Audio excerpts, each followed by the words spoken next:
Hello बच्चोवाड़ी, कैसे हैं आप सब और क्या हाल चाल है आपके। तो भाई आज हम बात करेंगे साइबर सिक्योरिटी और डेटा प्रिवेसी की। ये चैप्टर कुछ दुख देता है बच्चों को। आज आपके सारे दुख दर्द दूर करने में आ गया हूँ। ठीक है, तो देखिए इस चैप्टर को 3 पार्ट में इंस्टीट्यूट ने बांटा हुआ है। पहला है पार्ट 1 जिसमें आईटी एक्ट और रूल्स दिए गए हैं, ठीक है ना। दूसरा पार्ट है बच्चों आईटी एक्ट के बाद basic principles of data privacy and BI यानी कि बिजनेस इंटेलिजेंस। और तीसरा पार्ट है बच्चों आपका साइबर फ्रॉड मीनिंग रेमेडीज और पेनाल्टीज। तो कहता है कुल मिला के आपको 3 चीज़ें पढ़नी है। साइबर फ्रॉड तीसरा पार्ट है, सेकंड पार्ट कौन सा है बच्चों, डेटा प्रिवेसी और बिजनेस इंटेलिजेंस, और फर्स्ट पार्ट कौन सा है, आईटी एक्ट। तो आइए बिना कोई देरी किए चलते हैं आईटी एक्ट की तरफ सबसे पहले, फिर बात कर लेंगे डेटा प्रिवेसी और उसकी। उससे पहले एक बात और भी ध्यान रखिए सर कि मैंने एक वेटेज का वीडियो शेयर किया हुआ है। आप देखेंगे तो आपको आइडिया लग जाएगा कौन से चैप्टर से किस यूनिट से कितने नंबर का आता है, ठीक है ना। तो आइए सर शुरू करते हैं। सबसे पहले बात करते हैं आईटी एक्ट की।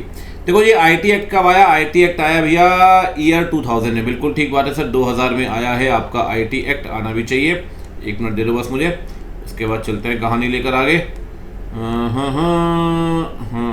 अब ठीक है। सबसे पहली बात सर, आईटी एक्ट को क्यों लाया गया। आईटी एक्ट को लाया गया ताकि जो भी डिजिटल सिग्नेचर्स होते हैं, डीएससी, ठीक है, चाहे वो डीएससी जनरल पब्लिक लगा रही है। अब जैसे मैं कंपनी का डायरेक्टर हूँ, बहुत सारे फॉर्म कंपनी को फाइल करने पड़ते हैं, मेरा डीएससी लगता है सर। डीएससी लगता है तो डीएससी को लेकर एक लीगल रिकॉग्निशन, एक लीगल सिस्टम बनाना पड़ेगा, एक लीगल ढांचा तैयार करना पड़ेगा, लीगल फ्रेमवर्क। इसके लिए आईटी एक्ट बनाया गया। अब ये डीएससी कौन लगाएगा, या तो पब्लिक, या गवर्नमेंट, या एजेंसीज। साथ में जब इन्होंने बोला कि सर आप डीएससी लगाते हैं, डिजिटल सिग्नेचर अपेंड करते हैं, उसके लिए नियम बनाए जाएंगे। अब जब नियम बनाए जाएंगे तो गवर्नमेंट ने रूल्स रेगुलेशन सब लेकर आए। दूसरी बात, जहाँ जहाँ भी इलेक्ट्रॉनिक फाइलिंग्स होती हैं, अब इलेक्ट्रॉनिक फाइलिंग ऐसा तो है नहीं कि सिर्फ एक एक्ट या एक चैप्टर तक लिमिटेड है। कंपनीज एक्ट में इलेक्ट्रॉनिक फाइलिंग, एलएलपी एक्ट के अंदर इलेक्ट्रॉनिक फाइलिंग, गवर्नमेंट रिकॉर्ड्स की इलेक्ट्रॉनिक, सब कुछ इलेक्ट्रॉनिक है। सर एक सिस्टम तैयार करना पड़ेगा ना कि वो इलेक्ट्रॉनिक रिकॉर्ड्स कैसे मेंटेन होंगे, वो कैसे एक्सेस होंगे, कैसे स्टोर होंगे, कैसे रिट्रीव होंगे। उसके लिए एक कानून तैयार किया गया, information technology act 2000। IT act कहता है सर सबसे पहली बात लीगल रिकॉग्निशन दिया गया डिजिटल सिग्नेचर्स को। दूसरी बात बताइए सर सेकंड पॉइंट क्या बोलता है। सेकंड पॉइंट कहता है सर इलेक्ट्रॉनिक फाइलिंग की बात करेगा और गवर्नमेंट रिकॉर्ड को रिटेन करने की बात करेगा, ठीक है ना। अब एक बात ध्यान रखिए, जब आप इलेक्ट्रॉनिक रिकॉर्ड्स बनाओगे ऑनलाइन तो उसे रिटेन भी करेंगे, फाइलिंग भी करेंगे। सबके लिए एक कोड, एक लॉ तैयार किया किसने, आईटी एक्ट ने। साथ में अमेंडमेंट्स लाना दूसरे एक्ट के अंदर, बिल्कुल ठीक बात है। और चौथी बात सर अथॉरिटी को एस्टैब्लिश करना, जो अथॉरिटी लाइसेंसेस देगी। अब आप देखिए डीएससी है, आपका भी मेरा भी डीएससी बनता है, डिजिटल सिग्नेचर सर्टिफिकेट। हर कोई नहीं दे सकता, उसके लिए ऑथराइजेशन मिलता है, फिर आपको एक एजेंसी होती है वही डीएससी दे सकती है। तो प्रॉपर कानून तैयार करना, प्रॉपर लॉ फ्रेम करना, प्रॉपर अथॉरिटी को एस्टैब्लिश करना, अमेंडमेंट्स लाना और लीगल रिकॉग्निशन देना, ये ऑब्जेक्टिव है किसका, इंफॉर्मेशन टेक्नोलॉजी एक्ट का। अब सर सबसे पहले बात कर लेते हैं अथॉरिटी की। अथॉरिटी कौन सी होती है। देखो अथॉरिटी का फुल फॉर्म है भैया controller of certifying authority, short में से क्या बोलेंगे, सीसीए। अब ये सीसीए काम क्या करती है सर। सबसे पहली बात, सीसीए को अपॉइंट किसने किया, अगर आप देखेंगे तो मैंने यहाँ पे दिया हुआ है ऊपर कंट्रोलर ऑफ सर्टिफाइंग अथॉरिटी। कहता है सीसीए को अपॉइंट किया सेंट्रल गवर्नमेंट ने। इसका वही काम है जो आप पहले पढ़कर आए। कहता है सर्टिफाइंग अथॉरिटीज जिसको लाइसेंस देगा सीसीए, वही डीएससी इशू कर सकती है और वो सारे काम कर सकती है जो सीसीए डिसाइड करेगा। तो कंट्रोलर ऑफ सर्टिफाइंग अथॉरिटीज, नाम क्या है, कंट्रोलर। मतलब बेसिकली ये कंट्रोलर है, ये बाकी अथॉरिटीज को सर्टिफाई करेगा कि भाई तुम्हें जो भी काम करना है वो मैं करके मैं तुम्हें लाइसेंस दूंगा, मैं तुम्हें अधिकार दूंगा। तो कहता है जिन अथॉरिटीज को सीसीए ने लाइसेंस दिया है वही डीएससी इशू कर पाएंगे, पहली बात। दूसरी बात कहता है सीसीए को अपॉइंट करती है सेंट्रल गवर्नमेंट और सीसीए का सारा काम है लाइसेंस इशू करने से लेकर, रेगुलेट करने से लेकर, रिकॉग्नाइज करने से लेकर, इवन अथॉरिटीज को सर्टिफाई करने से लेकर, उनके काम को सुपरवाइज करने से लेकर। तो एक होती है अथॉरिटी और ऐसी कई सारे अथॉरिटीज के ऊपर बैठेगा सीसीए। तो सीसीए का काम क्या है, सीसीए का काम है अथॉरिटीज जो है उनके काम को सुपरवाइज करने का, उनके काम को रेगुलेट करने का, उन्हें लाइसेंसिंग का अधिकार देने का, उन्हें रिकॉग्नाइज करने का। तो नाम ही क्या है, कंट्रोलर ऑफ सर्टिफाइंग अथॉरिटीज। तो छोटी छोटी सर्टिफाइंग अथॉरिटीज हो गई और उनके ऊपर कौन बैठा है, controller of certifying authorities, CCA, ठीक है ना। तो सीसीए का काम क्या है, बेसिकली सर्टिफाइंग अथॉरिटीज के काम को रिकॉग्नाइज करना, सुपरवाइज करना, ये सीसीए करेगा। कहता है ये जो कंट्रोलर है ये इंटरसेप्ट करेगा कोई भी इंफॉर्मेशन, किसी भी कंप्यूटर में कोई इंफॉर्मेशन है सिक्योरिटी पर्पस के लिए, और कहता है किसी भी सिस्टम को प्रोटेक्टेड सिस्टम डिक्लेयर कर सकता है, ठीक है ना। और वहाँ पे अगर सिस्टम प्रोटेक्टेड हो गया, मान लो नेशनल इंटरेस्ट की चीज़ है, आपको लगता है पब्लिक के सामने नहीं जानी चाहिए, नेशनल इंटरेस्ट की बात है, तो भैया वो सिस्टम जो है वो प्रोटेक्टेड सिस्टम कहलाएगा।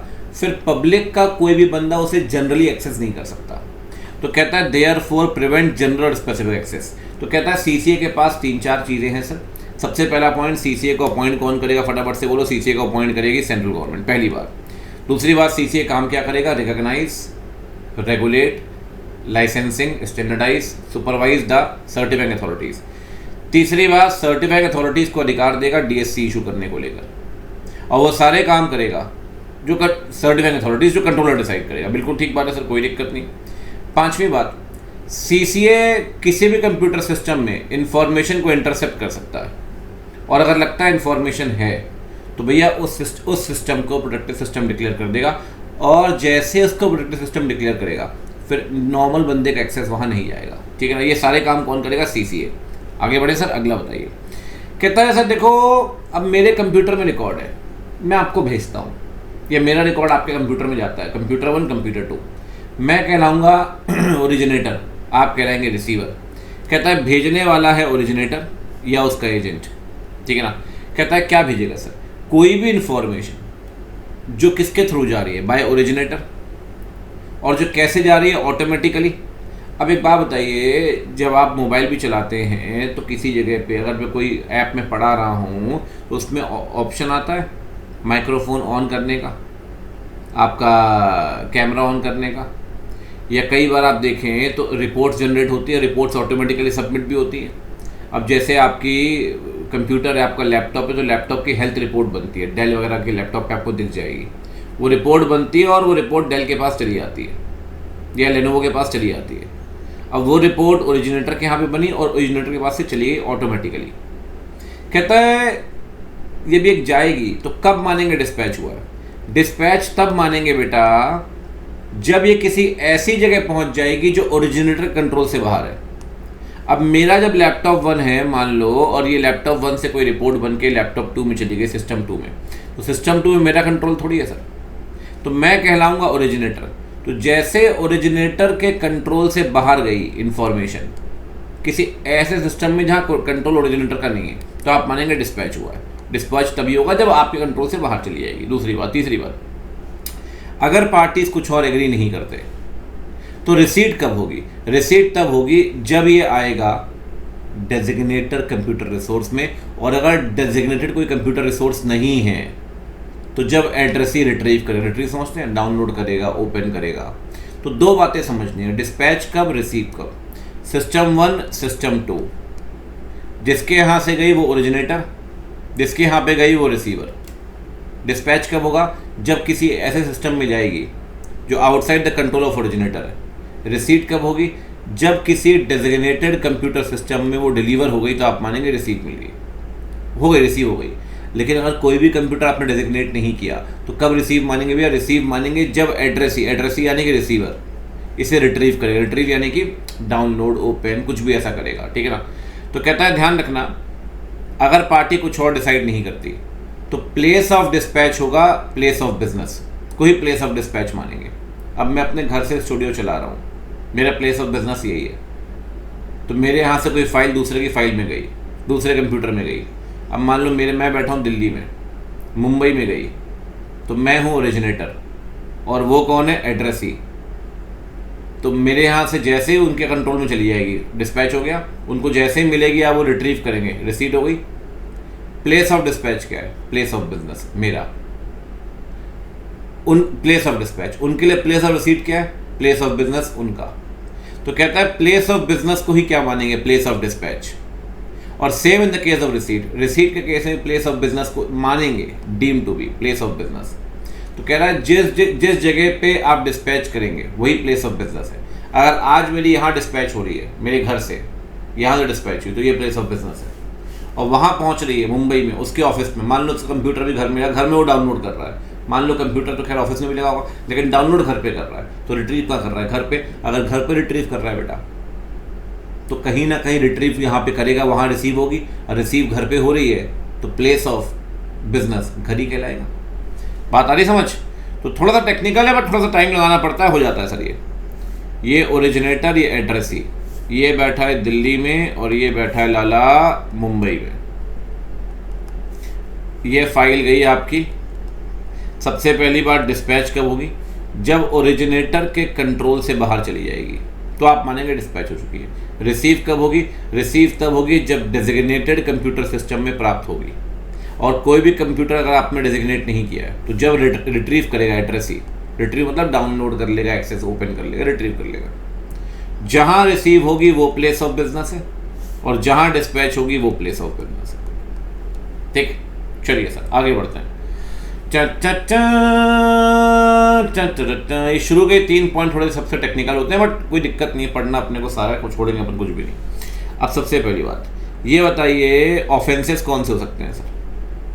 देखो सर, ऑफेंसेस हो सकते हैं, नीचे दिए गए ऑफेंस कौन कौन से, आइए बात करते हैं। टेम्परिंग की है आपने, सोर्स डॉक्यूमेंट, सोर्स डॉक्यूमेंट समझते हैं, जो डॉक्यूमेंट आया है बाहर से, सोर्स डॉक्यूमेंट, छेड़छाड़ की, हैक किया, इंफॉर्मेशन चेंज कर दी, हैकिंग किया आपने, डेटा आपने डिस्ट्रॉय किया, डिलीट किया, ऑल्टर किया, कोई भी डेटा कंप्यूटर में। ऑल्टरेशन करना ऑफेंस नहीं है सर। ऑल्टरेशन करना इस ऑब्जेक्टिव के साथ कि सामने लोग नुकसान पहुंचाऊं, वो ऑफेंस है। ऑल्टरेशन, डैमेज, डिलीट, कई बार गलती से चीज़ें उड़ जाती है, फॉर्मेट हो जाती है, डिलीट कर देते हैं सर गलती से। लेकिन अगर आपका इंटेंशन डैमेज करने का है तो आप मानेंगे वहाँ पे ऑफेंस है। मिस रिप्रेजेंटेशन, आपने कंट्रोलर से झूठ बोला या कंट्रोलर के नीचे बैठी अथॉरिटी से झूठ बोला। आपने कॉन्फिडेंशियलिटी, जो इन्फॉर्मेशन डिस्क्लोज नहीं करनी चाहिए, प्रिवेसी। अब एक बात बताइए, कोई भी कंपनी है, मिंत्रा है, कोई भी कंपनी है, सबके पास कस्टमर के अपने रिकॉर्ड्स हैं, सबके नंबर हैं, फ़ोन, ईमेल आईडी है। तो ये जिम्मेदारी बनती है भाई मिंत्रा की, किसी भी कंपनी की ऑनलाइन बिजनेस कर रही है, कि कस्टमर के रिकॉर्ड्स को मेंटेन करेगी, कॉन्फिडेंशियलिटी, प्रिवेसी मेंटेन करेगी, बाहर डिस्क्लोज नहीं करेगी। तो आपको अगर आपने कॉन्फिडेंशियलिटी ब्रीच की तो ऑफेंस है। डीएससी पब्लिश करने में दिक्कत नहीं है, फॉल्स डीएससी पब्लिश करोगे तो ऑफेंस है। तो कहता है सर ऑफेंस ध्यान रखना कब कब होगा, जरा मेरी बात ध्यान से सुनिएगा। कहता है ये किसी भी ऑफेंस पे लगेगा। कॉन्ट्रावेंशन इन एनी कंट्री, अगर कंप्यूटर सिस्टम या नेटवर्क लोकेटेड है इंडिया में, तो इंफॉर्मेशन टेक्नोलॉजी एक्ट के अंदर ऑफेंस तभी मानेंगे। कहता है ऑफेंस कहीं भी, किसी भी कंट्री में, किसी भी नेशन में हुआ उससे मतलब नहीं है। किसी भी कंट्री, किसी भी नेशन में हुआ उससे मतलब नहीं है, नेशनली नेशन में हो। इंडिया के अंदर आप तभी प्रोसिक्यूट होगे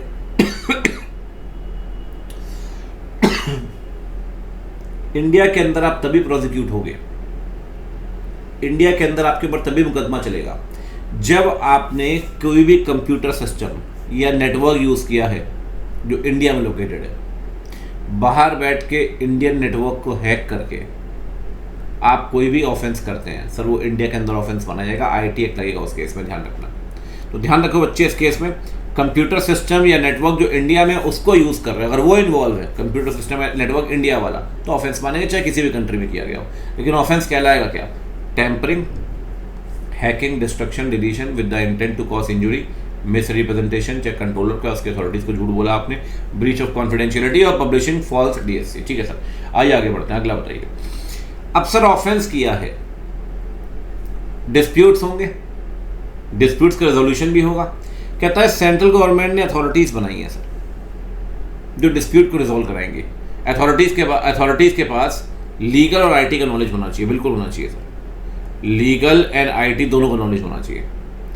कहता है इसको लेकर एक ट्राइब्यूनल बनाया गया, जैसे आईटी एटी आप पढ़ते होंगे इनकम टैक्स के अंदर, एनसीएलटी आप पढ़ते हैं कंपनीज एक्ट के अंदर, यहाँ अपना ट्राइब्यूनल है CRAT, क्रैच, cyber regulations appellate tribunal. Authorities अलग है, उनका कंट्रोलर अलग है, क्रैट अलग है, साइबर रेगुलेशंस अपीलेट ट्राइब्यूनल। तो कहता है पहला अधिकार अथॉरिटीज के पास है, या फॉर एग्जांपल कंट्रोलर के पास है, वो ऑर्डर पास करेंगे। अगर आप कंट्रोलर अथॉरिटीज से डिससेटिस्फाइड है, आपको लगता है उनका ऑर्डर सही नहीं है, तो आप क्रैट के पास जाएंगे विद इन 45 डेज। और अगर आप क्रैट से भी डिससेटिस्फाइड है तो सर उस केस में क्रैट के अगेंस्ट जाएंगे हाई कोर्ट 60 डेज में। सिविल कोर्ट का इस मैटर में कोई जुरिस्डिक्शन नहीं है कि पहुंच गए सेशन कोर्ट के, डिस्ट्रिक्ट कोर्ट, कोई जुरिस्डिक्शन नहीं है। तो पहले जाइए एडजुडिकेटिंग अथॉरिटी के पास, जिसके पास आईटी और लीगल दोनों नॉलेज होगा। या तो अथॉरिटीज़ ने ऑर्डर पास किया होगा या फिर आपके कंट्रोलर ने, सीसीए ने। आप इनसे दुखी हैं 45 डेज़ के अंदर जाएंगे कैरेट के पास, कैरेट से दुखी है 60 डेज़ के अंदर जाएंगे हाई कोर्ट के पास। ऐसे ऐसे करके आपको जाना है। ठीक है, अगला बताइए सर। देखो आईटी एक्ट का बेसिक इन्फॉर्मेशन हो गई है, ठीक है ना। अब आते हैं आईटी रूल्स के अंदर।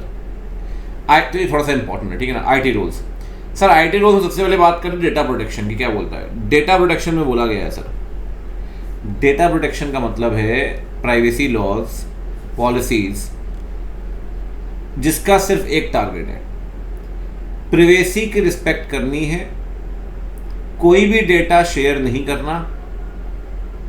मतलब कुछ 3-4-5 साल पहले की बात है, इनरवियर ब्रांड है, उन्होंने अपने कस्टमर का डेटा शेयर कर दिया सर, आगे बेच दिया। एक बार एक एडटेक कंपनी के ऊपर आरोप लगा कि उन्होंने डेटा बेच दिया। तो कहता है सर पर्सनल डेटा मत बेचिए सर, आपकी जिम्मेदारी बनती है डेटा आपने कलेक्ट किया कस्टमर से, स्टोर करिए और डेटा संभाल के रखिए। इंट्रूजन यानी कि बाहर का इंटरफेरेंस नहीं होना चाहिए। You have to minimise the intrusion and you have to respect the confidentiality, respect the privacy. Whatever data you have collected from the customers, जो जिससे भी आपने कलेक्ट किया, कस्टमर हो है ना, वो डेटा आपने कलेक्ट किया, उसको स्टोर करिए, संभाल के रखिए। इंट्रूजन मतलब बाहर का दखल अंदाजी नहीं होना चाहिए और बाहर शेयर भी नहीं करेंगे आप डेटा, ठीक है ना। तो आपको डेटा संभाल के रखना है, इसके लिए कानून तैयार किए गए, पॉलिसीज तैयार किए गए, प्रोसीजर तैयार किए गए, ताकि आप डेटा बाहर लीक ना करें। इसे कहते हैं डेटा प्रोटेक्शन। अब पहली बात, कौन सा डेटा लीक ना करें, कह रहे हैं पर्सनल डेटा। अब पर्सनल डेटा में क्या आता है सर, कहता है पर्सनल डेटा आती है कोई भी इंफॉर्मेशन जो किसी पर्सन का है, आइडेंटिफाइबल पर्सन, मैं आप आइडेंटिफाइबल पर्सन, चाहे वो डेटा गवर्नमेंट ने कलेक्ट किया हो, आधार इशू किया तो डेटा कलेक्ट किया होगा, आपका बायोमेट्रिक सरकार के पास है, चाहे प्राइवेट ऑर्गेनाइजेशन में एग्जांपल दे रहा हूँ एडटेक का, चाहे मिंत्रा का, या कोई एजेंसी कलेक्ट करती है तब। तो personal data means data of an identifiable person जो कलेक्ट किया है गवर्नमेंट ने या प्राइवेट एंटरप्राइज ने। मिनिमम इंट्रूजन होना चाहिए, डेटा को रिस्पेक्ट करो, कंट्रोल करो, स्टोर करके रखो, लीक नहीं होना चाहिए सर। साथ में कहता है इसमें सेट ऑफ लॉज भी है जो डील करेंगे विद द प्राइवेसी पॉलिसी, जो आपके ऊपर पड़ा है, ठीक है ना, ताकि डेटा जो आपने कलेक्ट किया है ना उसकी प्राइवेसी भी मेंटेन करनी है, रोकना भी है और रेगुलेट भी करना है। तो इसके लिए लॉज बनाए गए हैं। तो कह रहा है डेटा प्रोटेक्शन प्लस लॉज, ठीक है ना। ये लॉज कहाँ दिए गए, ये आईटी एक्ट के अंदर, आईटी रूल्स के अंदर दिए गए। कहता है देखो सबसे पहले इनिशियली जब आईटी एक्ट आया तो डेटा प्रिवेंशन के कोई रूल्स नहीं थे प्रोटेक्शन के, क्योंकि 2000 में आईटी एक्ट आया, आप देखो 2011 में आईटी रूल्स आए। तो बाद में डेटा प्रोटेक्शन की बात किसके शुरू की गई, डेटा प्रोटेक्शन की बात की गई सबसे पहले एक अमेंडमेंट लाया गया 2008 में, आईटी अमेंडमेंट एक्ट। फिर आए वो रूल्स जो आप पढ़ रहे हो, जिसे हम पूरा नाम क्या है इसका पूरा नाम है IT information technology reasonable security practices and sensitive personal data और इंफॉर्मेशन रूल्स। इसे अपन क्या बोलेंगे, इसे बोलेंगे RSPSPDI, RSPSPDI, ठीक है ना। RSP अगेन SPDI, R से reasonable security practices, sensitive personal data information rules. और ध्यान रखिए सुप्रीम कोर्ट ने एक लैंडमार्क जजमेंट पास किया 2017 में और बोला राइट टू प्राइवेसी एक फंडामेंटल राइट है हर कस्टमर का। अगर मेरा डेटा किसी की कंपनी के पास है तो मेरा हक है कि मैं वो डेटा उस कंपनी को शेयर करने से रोकूं, पूरा हक है मेरे पास। फंडामेंटल राइट है, जो फंडामेंटल राइट संविधान में दिए गए उसमें से एक फंडामेंटल राइट है राइट टू प्राइवेसी, आपका डेटा लीक ना हो, ये आपको अधिकार दिया 2017 में। बाकी इससे पहले 2011 में रूल पास हुआ, अमेंडमेंट आया 2008 में, क्योंकि जब आईटी एक्ट लाया गया 2000 में तब डेटा प्रोटेक्शन की बात नहीं की गई थी।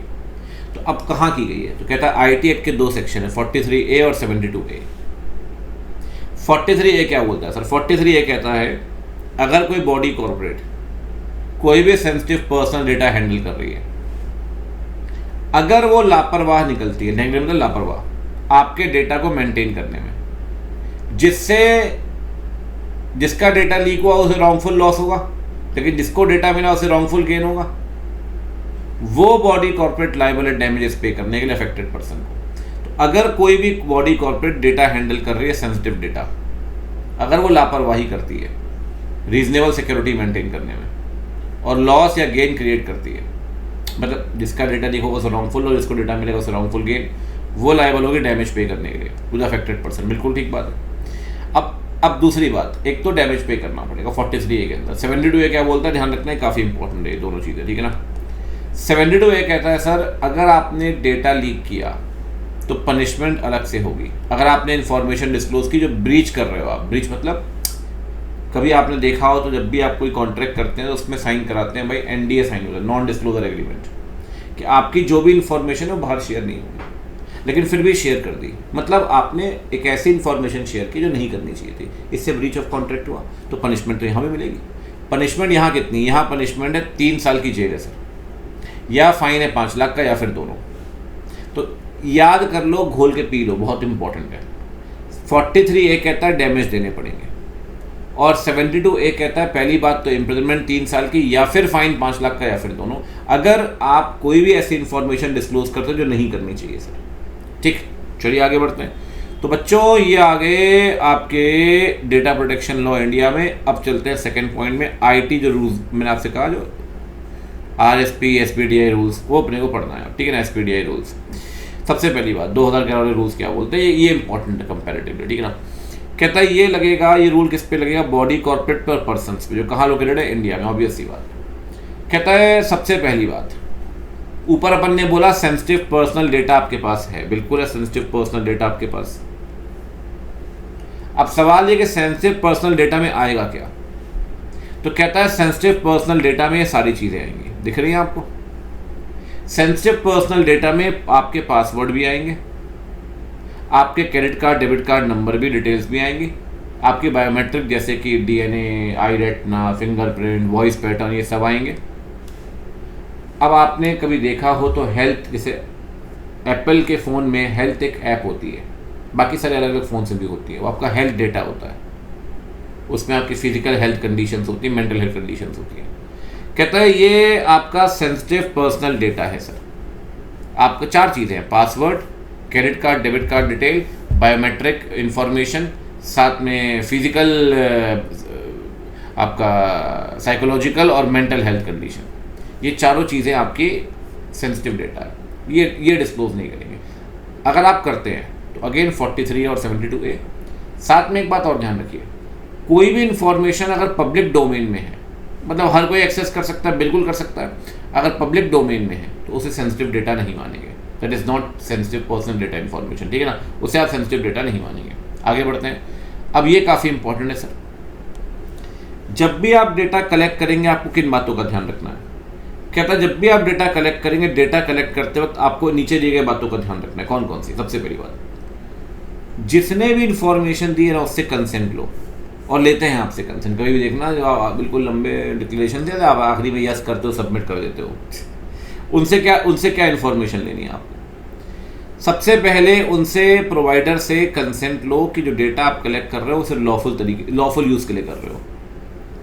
जो डेटा आप कलेक्ट कर रहे हो पर्पस के लिए कर रहे हो, और डेटा लाइफ टाइम रिटेन नहीं करोगे, जितने टाइम तक करोगे उतने टाइम रिटेन, उसके बाद डिलीट कर दोगे डेटा, ठीक है ना। यूज़ करोगे पर्पस के लिए, और retain, it should not be retain longer than the required period. Inform करेंगे प्रोवाइडर को कि भाई क्यों कलेक्ट कर रहे हो डेटा, पहली बात, किन किन के पास डेटा जाएगा, रिसिपेंट्स कौन कौन है, और अगर कोई एजेंसी है कलेक्टिंग या रिटेनिंग एजेंसी, तो उनका नेम और एड्रेस। एजेंसी तब होती है, जैसे मान लो मैं एक कंपनी हूँ, अब मुझे डेटा चाहिए, तो मैंने 3-4 एजेंसी को हायर कर लिया, तो 3-4 एजेंसी वो डेटा लेंगे, लेकिन अल्टीमेटली मेरे को शेयर करेंगे। तो एजेंसी का भी नाम एड्रेस दो, और रिसिपेंट मैं हूँ, तो रिसिपेंट के बारे में बताओ कि रिसिपेंट कौन है और क्यों कलेक्ट कर रहे हैं। ये मैं बता रहा हूँ, दिमाग में छाप लो, ये बहुत इंपॉर्टेंट है सर, बहुत ज़्यादा इंपॉर्टेंट है, ठीक है ना। ये क्या कहता है, फिर से देखो, डेटा कलेक्ट करोगे लॉफुल पर्पस के लिए, डेटा यूज़ करोगे उसी पर्पस में, जब तक जरूरत तब तक रिटेन करेंगे, उसके बाद रिटेन नहीं करेंगे आप। इन्फॉर्म करिए पर्पस क्या है, रिसिपेंट्स कौन है, नेम और एड्रेस एजेंसी का।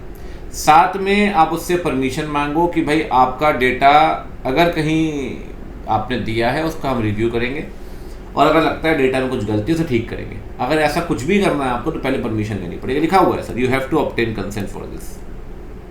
साथ में डेटा आपने ले लिया, संभाल के भी रखो, सिक्योरिटी। एक ग्रीवियंस ऑफिसर अपॉइंट करिए, अगर किसी कस्टमर की कोई डिटेल भाई अपनी ग्रीवियंस है, कंप्लेंट्स है कि मेरा डेटा लीक हो गया ये वो, तो कह रहा है वो आप उस पर्सन को कांटेक्ट करें, ग्रीवियंस ऑफिसर होगा, उसका नाम आपको, उसकी एड्रेस आपको, कॉन्टैक्ट नंबर वेबसाइट में पब्लिश करना पड़ेगा। साथ में वो डेटा जो आपने कलेक्ट किया है वो थर्ड पार्टी को डिस्क्लोज करने से पहले कंसेंट लेंगे सर, है ना, डेटा बेचने से पहले। तो ये सबसे ज़्यादा इंपॉर्टेंट है, मैं फिर बोलूँगा आपको, कान खोल के सुन लो भैया, very very important. Rule 5, consent लेने के डेटा लॉफुल पर्पस के लिए, डेटा उसी पर्पस के लिए, इस पर्पस में आपके लिए आपने लिया है, लॉन्गर पीरियड के लिए रिटेन नहीं करेंगे। पर्पस क्या है, रिसिपेंट्स कौन है, नेम और एड्रेस एजेंसी, रिव्यू करेंगे, करेक्ट करेंगे डेटा, सिक्योरिटी मेंटेन करेंगे, ग्रीवेंस ऑफिसर अपॉइंट करेंगे, डिटेल का पब्लिश करनी है वेबसाइट में, और परमिशन लेनी है डिस्क्लोज देने से पहले, ठीक है ना। साथ में सिक्योरिटी प्रैक्टिसेस रूल 8 कहता है बॉडी कॉर्पोरेट को सिक्योरिटी प्रैक्टिसेस फॉलो करनी है, बिल्कुल ठीक बात है। अब ये क्या है, कई बार आपने देखा होगा ISO स्टैंडर्ड्स होते हैं, तो यहाँ भी स्टैंडर्ड दिया गया ISO/IEC 27001 आ सकता है MCQ में, नंबर याद रखना, ISO/IEC 27001 ये स्टैंडर्ड है। कहता है सिक्योरिटी पॉलिसीज मेंटेन करिए और एक सिक्योरिटी ऑडिट भी होगी साल में एक बार, साल में एक बार मैंडेटरी है। सिक्योरिटी ऑडिट में चेक करेंगे आपने सिक्योरिटी पॉलिसीज फॉलो की है कि नहीं, आपने IT एक्ट के नियम माने हैं कि नहीं। साल में तो करवाना ही करवाना है, या कभी चेंज भी अगर होता है तब भी करवाइए सिग्निफिकेंट। तो सिक्योरिटी ऑडिट साल में तो मिनिमम करवाना ही है, लेकिन अगर 4 महीने 5 महीने में सिग्निफिकेंट चेंज हो तब भी करवाना पड़ेगा। तो साल में भी करवाइए, सिग्निफिकेंट चेंज होगा तब भी करवाइए, ठीक है सर। ठीक है ना सर। तो पहला पार्ट खत्म हो गया। पहले पार्ट में हमने 2 चीज़ें पढ़ी, IT एक्ट, ठीक है, IT रूल्स, डन है सर। चलिए बच्चों आगे बढ़ते हैं। पहले बात कर लेते हैं साइबर रिस्क की, उसके बाद साइबर क्राइम की, उसके बाद BI की बात लास्ट पे करेंगे, ठीक है सर। साइबर क्राइम का मतलब क्या है? देखो साइबर क्राइम का मतलब सिंपल है सर, साइबर क्राइम का मतलब है क्रिमिनल एक्टिविटीज़ जहाँ पे आप कंप्यूटर, डिजिटल डिवाइसेस या नेटवर्क का यूज़ करेंगे। कंप्यूटर, डिजिटल डिवाइस, नेटवर्क का यूज़ करेंगे, या तो उसे एज अ टूल इस्तेमाल करेंगे, या एज अ टारगेट जब हैक करते हैं, वायरस इन्फेक्ट करते हैं, एज अ टारगेट या प्लेस ऑफ ऑफेंस। तो you are using it as a tool, place of offence और टारगेट किसको, या तो कंप्यूटर सिस्टम को या नेटवर्क या डिजिटल डिवाइस को, तो उसे बोलते हैं साइबर क्राइम। साइबर क्राइम में हैकिंग भी होती है, फिशिंग भी होती है। क्रेडिट कार्ड फ्रॉड फिशिंग समझते हैं आप? मैसेज करना, कभी आपको आया हो कि हम मारुति से हैं, जॉब निकली है, या इस कंपनी से हैं। कई बार अपने आप को प्रिटेंड करते हैं लोग, they are from legitimate source, होते हुए लीगल हैं। आजकल तो बड़े सारे स्कैम चल रहे हैं, आपको तो पता ही है। फिशिंग, आइडेंटिटी थेफ्ट, अब मेरी ID किसी ने पासवर्ड चोरी कर लिया इंस्टाग्राम को और लॉगिन कर लिया, वो प्रिटेंड कर रहा है अंकित बोरा, जबकि वो है नहीं। Cyber terrorism, virus attack, online scams, misuse of confidential data. तो साइबर क्राइम में सर वायरस से लेकर, क्रेडिट कार्ड फ्रॉड से लेकर, एंट्री थेफ्ट से लेकर, साइबर टेररिज्म से लेकर बहुत सारी चीज़ें हैं। अगर आप नीचे आएंगे तो साइबर क्राइम ये सारे के सारे आपको नीचे मिलेंगे भी। आप देखिए यहाँ पे साइबर क्राइम अगेंस्ट पर्सन दिया हुआ है, यहाँ पे साइबर क्राइम अगेंस्ट प्रॉपर्टी दिया हुआ है, ठीक है। और अगर आप देखोगे तो साइबर क्राइम अगेंस्ट गवर्नमेंट भी दिया हुआ है। तो बेसिकली अगर आप देखें तो 3 तरह के साइबर क्राइम है। पहला है साइबर क्राइम अगेंस्ट पर्सन, ये होता है सर साइबर स्पेस में, या तो साइबर स्पेस में होगा या साइबर स्पेस यूज करके होगा, ठीक। अब हैरेसमेंट किसी भी तरह का हो सकता है, सोशल, सेक्सुअल, रिलीजियस, कोई भी तरह का। अब एग्जाम्पल से बात करते हैं सर एक एक करके, तब आप बेहतर समझ पाएंगे कि साइबर क्राइम अगेंस्ट पर्सन का मतलब क्या है। एक होती है साइबर स्टॉकिंग, स्टॉकिंग समझते होंगे आप, स्टॉक, आप भी स्टॉक करते हैं किसी ना किसी की, बट स्टॉक करना इज नॉट बैड। बट अगर स्टॉक करते हुए आप फिजिकल थ्रेट क्रिएट कर रहे हो, डर बैठा रहे हो सामने वाले के अंदर, या तो भाई मैं तेरी वीडियो या टेक्स्ट मैसेज, मोबाइल, कुछ भी, ईमेल, इस तरीके से, तो कहता है फिजिकल थ्रेट क्रिएट कर रहे हो कि सामने वाला टेक्नोलॉजी यूज ही ना करे डर के मारे। Internet, email, phone, text message, webcam, website, videos. तो कहता है फिजिकल थ्रेट का मतलब समझ रहे हो आप, सामने वाला जा रहा है भाई, बहुत पॉपुलर है, आपको लगता है इंस्टाग्राम में इसके फॉलोअर ज़्यादा हैं, इतना आपने धमकी दे डाली कि बड़े तेरे को मार देंगे, किडनैप करेंगे, फिजिकल थ्रेट दिया आपने। अब उस कारण से ना सामने वाले के दिमाग में डर बैठ गया कि अब मैं कंप्यूटर या नेटवर्क इस तरह इस्तेमाल ही नहीं करूँगा। यह है साइबर स्टॉकिंग, कि फिजिकल थ्रेट दो जिससे सामने वाला डर जाए, क्या यूज़ करने से, internet, email, phone, text message, ये सब, ठीक। दूसरा है ऑब्ससेनिटी, इसमें आती है basically pornography, specifically child pornography. तो कहता है सर यहाँ पे कई बार आप कंटेंट अपलोड करते हैं। पहली बात तो चाइल्ड के साथ आपने सेक्सुअल मिसकंडक्ट किया, उसकी वीडियो बनाई, पॉर्न वीडियो, और आपने उसे अपलोड किया, ये पोर्नोग्राफी है। कहता है indecent exposure, pornography basically child pornography, और उस पोर्नोग्राफिक वीडियोस को आप अपलोड करते हैं किसमें, वेबसाइट में, और सेल करते हैं, ये भी साइबर क्राइम के अंदर में आएगा। तो साइबर स्टॉकिंग, फिजिकल धमकी दी ताकि डर बैठ जाए कि भाई इंटरनेट, टेक्स्ट, मोबाइल ये सब यूज़ ना करे। पोर्नोग्राफी। तीसरा डिफेमेशन। कहता है सर आपने किसी का अकाउंट हैक कर लिया और आपने उसके पर्सनल ईमेल पढ़ लिए, किसके ईमेल आए, किसने उसको ईमेल भेजे, या फिर आपने ये एक बार मेरे साथ हुआ है, मतलब मेरे कोई मेल थे ही नहीं, बट क्या हुआ कि मेरा एक बार मेल हैक हो गया और कोई मेरे मेल से, हॉस्टल की बात है, दूसरे लड़कों को मेल कर रहा है, गालियाँ दे रहा है, और वो लड़के मेरे पास आगे लड़ने के लिए। मैंने कहा मेरा यार हैक हो गया मेल के, हॉस्टल में किसी ने कभी लॉगिन किया होगा, मैंने किसी का लॉगआउट करना भूल गया, तो आप मेल भेज रहे हो वल्गर लैंग्वेज यूज़ करके। तो इससे क्या हो रहा है कि जिसके नाम पे मेल जा रहा है उसकी डिग्निटी बेकार हो रही है, या तो लड़ाई झगड़े होंगे। ये है डिफेमेशन, कि आपने किसी और के मेल को हैक कर लिया, उससे आप वल्गर लैंग्वेज, गालियाँ दे रहे हो, गंदी बातें कर रहे हो, उससे जो पर्सन जिसको आप प्रिटेंड कर रहे हो, जिसके बिहाफ में मैसेज कर रहे हो, उसकी तो बदनामी होगी सर। हैकिंग मतलब अनऑथराइज्ड कंट्रोल ले लिया एक्सेस सिस्टम के ऊपर, और हैक करने के बाद या तो आपका डेटा डिलीट कर देंगे, ऑल्टर कर देंगे, या फिर डिस्ट्रॉय कर देंगे। ठीक है ना, ठीक है सर। क्रैकिंग का मतलब क्या है सर? क्रैकिंग का मतलब है आपके बिना कंसेंट के, आपके बिना नॉलेज के स्ट्रेंजर आपके सिस्टम में क्रैश कर जाएगा और आपकी सारी इंफॉर्मेशन निकाल लेगा, टेम्पर कर देगा, कॉन्फिडेंशियल इंफॉर्मेशन। तो आपके बिना, क्रैशिंग समझते हैं आप? अब यहाँ पे लिखा हुआ है कि स्ट्रेंजर आपके सिस्टम में आया आपके बिना कंसेंट के, और सारे के सारे कॉन्फिडेंशियल डेटा को टेम्पर कर दिया उसने, ये है cracking. Hacking unauthorised access control लेना और डेटा डिस्ट्रॉय कर देना। डिफेमेशन किसी और के ईमेल से लॉगिन करना और किसी और को वल्गर लैंग्वेज भेजना, और बदनामी बेसिकली होगी इससे आपकी। ऑब्ससेनिटी, पोर्नोग्राफी वगैरह, साइबर स्टॉकिंग, फिजिकल धमकी देना कि डर बैठ जाए यूज़ करने का। ठीक है ना। स्पूफिंग। स्पूफिंग में क्या होता है सर? आप मिसरिप्रेजेंट कर रहे हैं अपना origin. Fake email ID, Maruti से आ रही जॉब निकली, ये हुआ है, वो हुआ है। तो कहता है स्पूफ्ड ईमेल जो बताता है वो ओरिजिन को मिसरिप्रेजेंट करता है। सही मायने में ओरिजिन होता है फेक, लेकिन वो अपने आप को जेन्युइन सोर्स बता रहा होता है। तो कहता है कहीं ना कहीं स्पूफिंग में ब्लॉकिंग होती थ्रू स्पैम, जिसमें आप जो नहीं चाहते वैसे अनइनवाइटेड मैसेजेस आपको आते हैं। कई बार आपने देखा भी, वो आते भी हैं, है ना। आपने देखा होगा कि मेल आते हैं कि आपका ये मेल हो गया है, या साइबर अरेस्ट, तो आजकल काफ़ी चल रहा है साइबर अरेस्ट। मतलब वो मेल आप चाहते नहीं थे, बट फिर भी आपको आ रहे हैं अनइनवाइटेड मैसेज। ठीक, अनइनवाइटेड मैसेज कैसे आ रहे हैं सर? मैसेजेस आ रहे हैं, SMS आ रहे हैं इंटरनेट से। ठीक है, जैसे आपका फॉर एग्जांपल कि आपका अकाउंट कॉम्प्रोमाइज़ होने वाला है, तुरंत करिए, आपको KYC करवाना है, अपने बैंक अकाउंट की डिटेल दीजिए, सब फेक है, अनइनवाइटेड मैसेज है। ठीक है ना। रॉन्ग डूअर आपके मोबाइल नंबर ले लेगा, ठीक है ना, और फिर वहाँ से बेसिकली SMS भेजेगा, ठीक है, वाया इंटरनेट, और रिसीवर को मैसेज मिलेगा आपके मोबाइल नंबर से।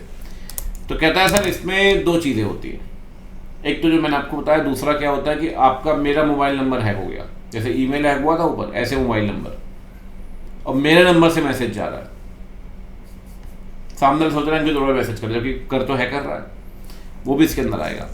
दूसरा है कार्डिंग। कार्डिंग आपको पता है sir, false ATM card, debit card use कर रहे हैं क्रिमिनल मॉनेटरी बेनिफिट के लिए, और पैसा विड्रॉ कर रहे हैं सर बैंक अकाउंट से मैनिफाइड। कार्डिंग मतलब card, ATM, debit card, credit card, ये सब।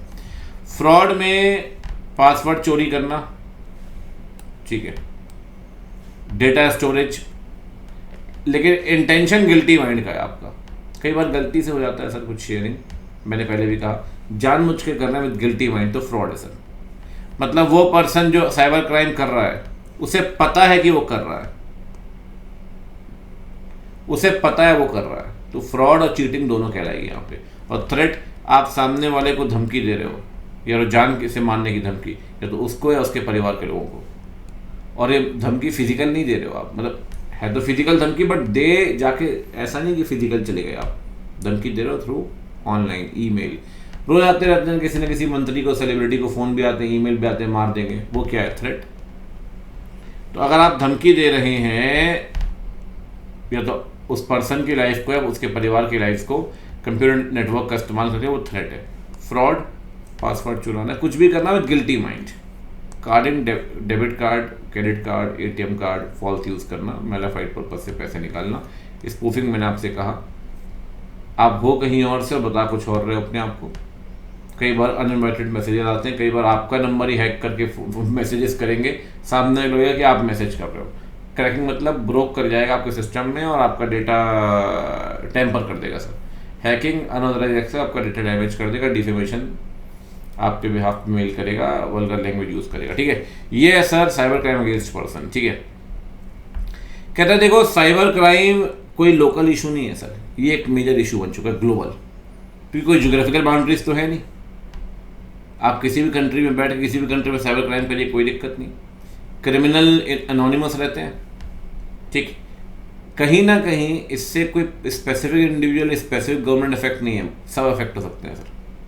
और जैसे जैसे इस इंटरनेट का यूज़ बढ़ता जा रहा है, ग्रोथ होती जा रही है, टेक्नोलॉजी का यूज़ बढ़ता जा रहा है सर, ऑनलाइन एक्टिविटीज़ में रिस्क बढ़ता जा रहा है। तो ये कोई लोकल इशू नहीं है, ग्लोबल इशू है।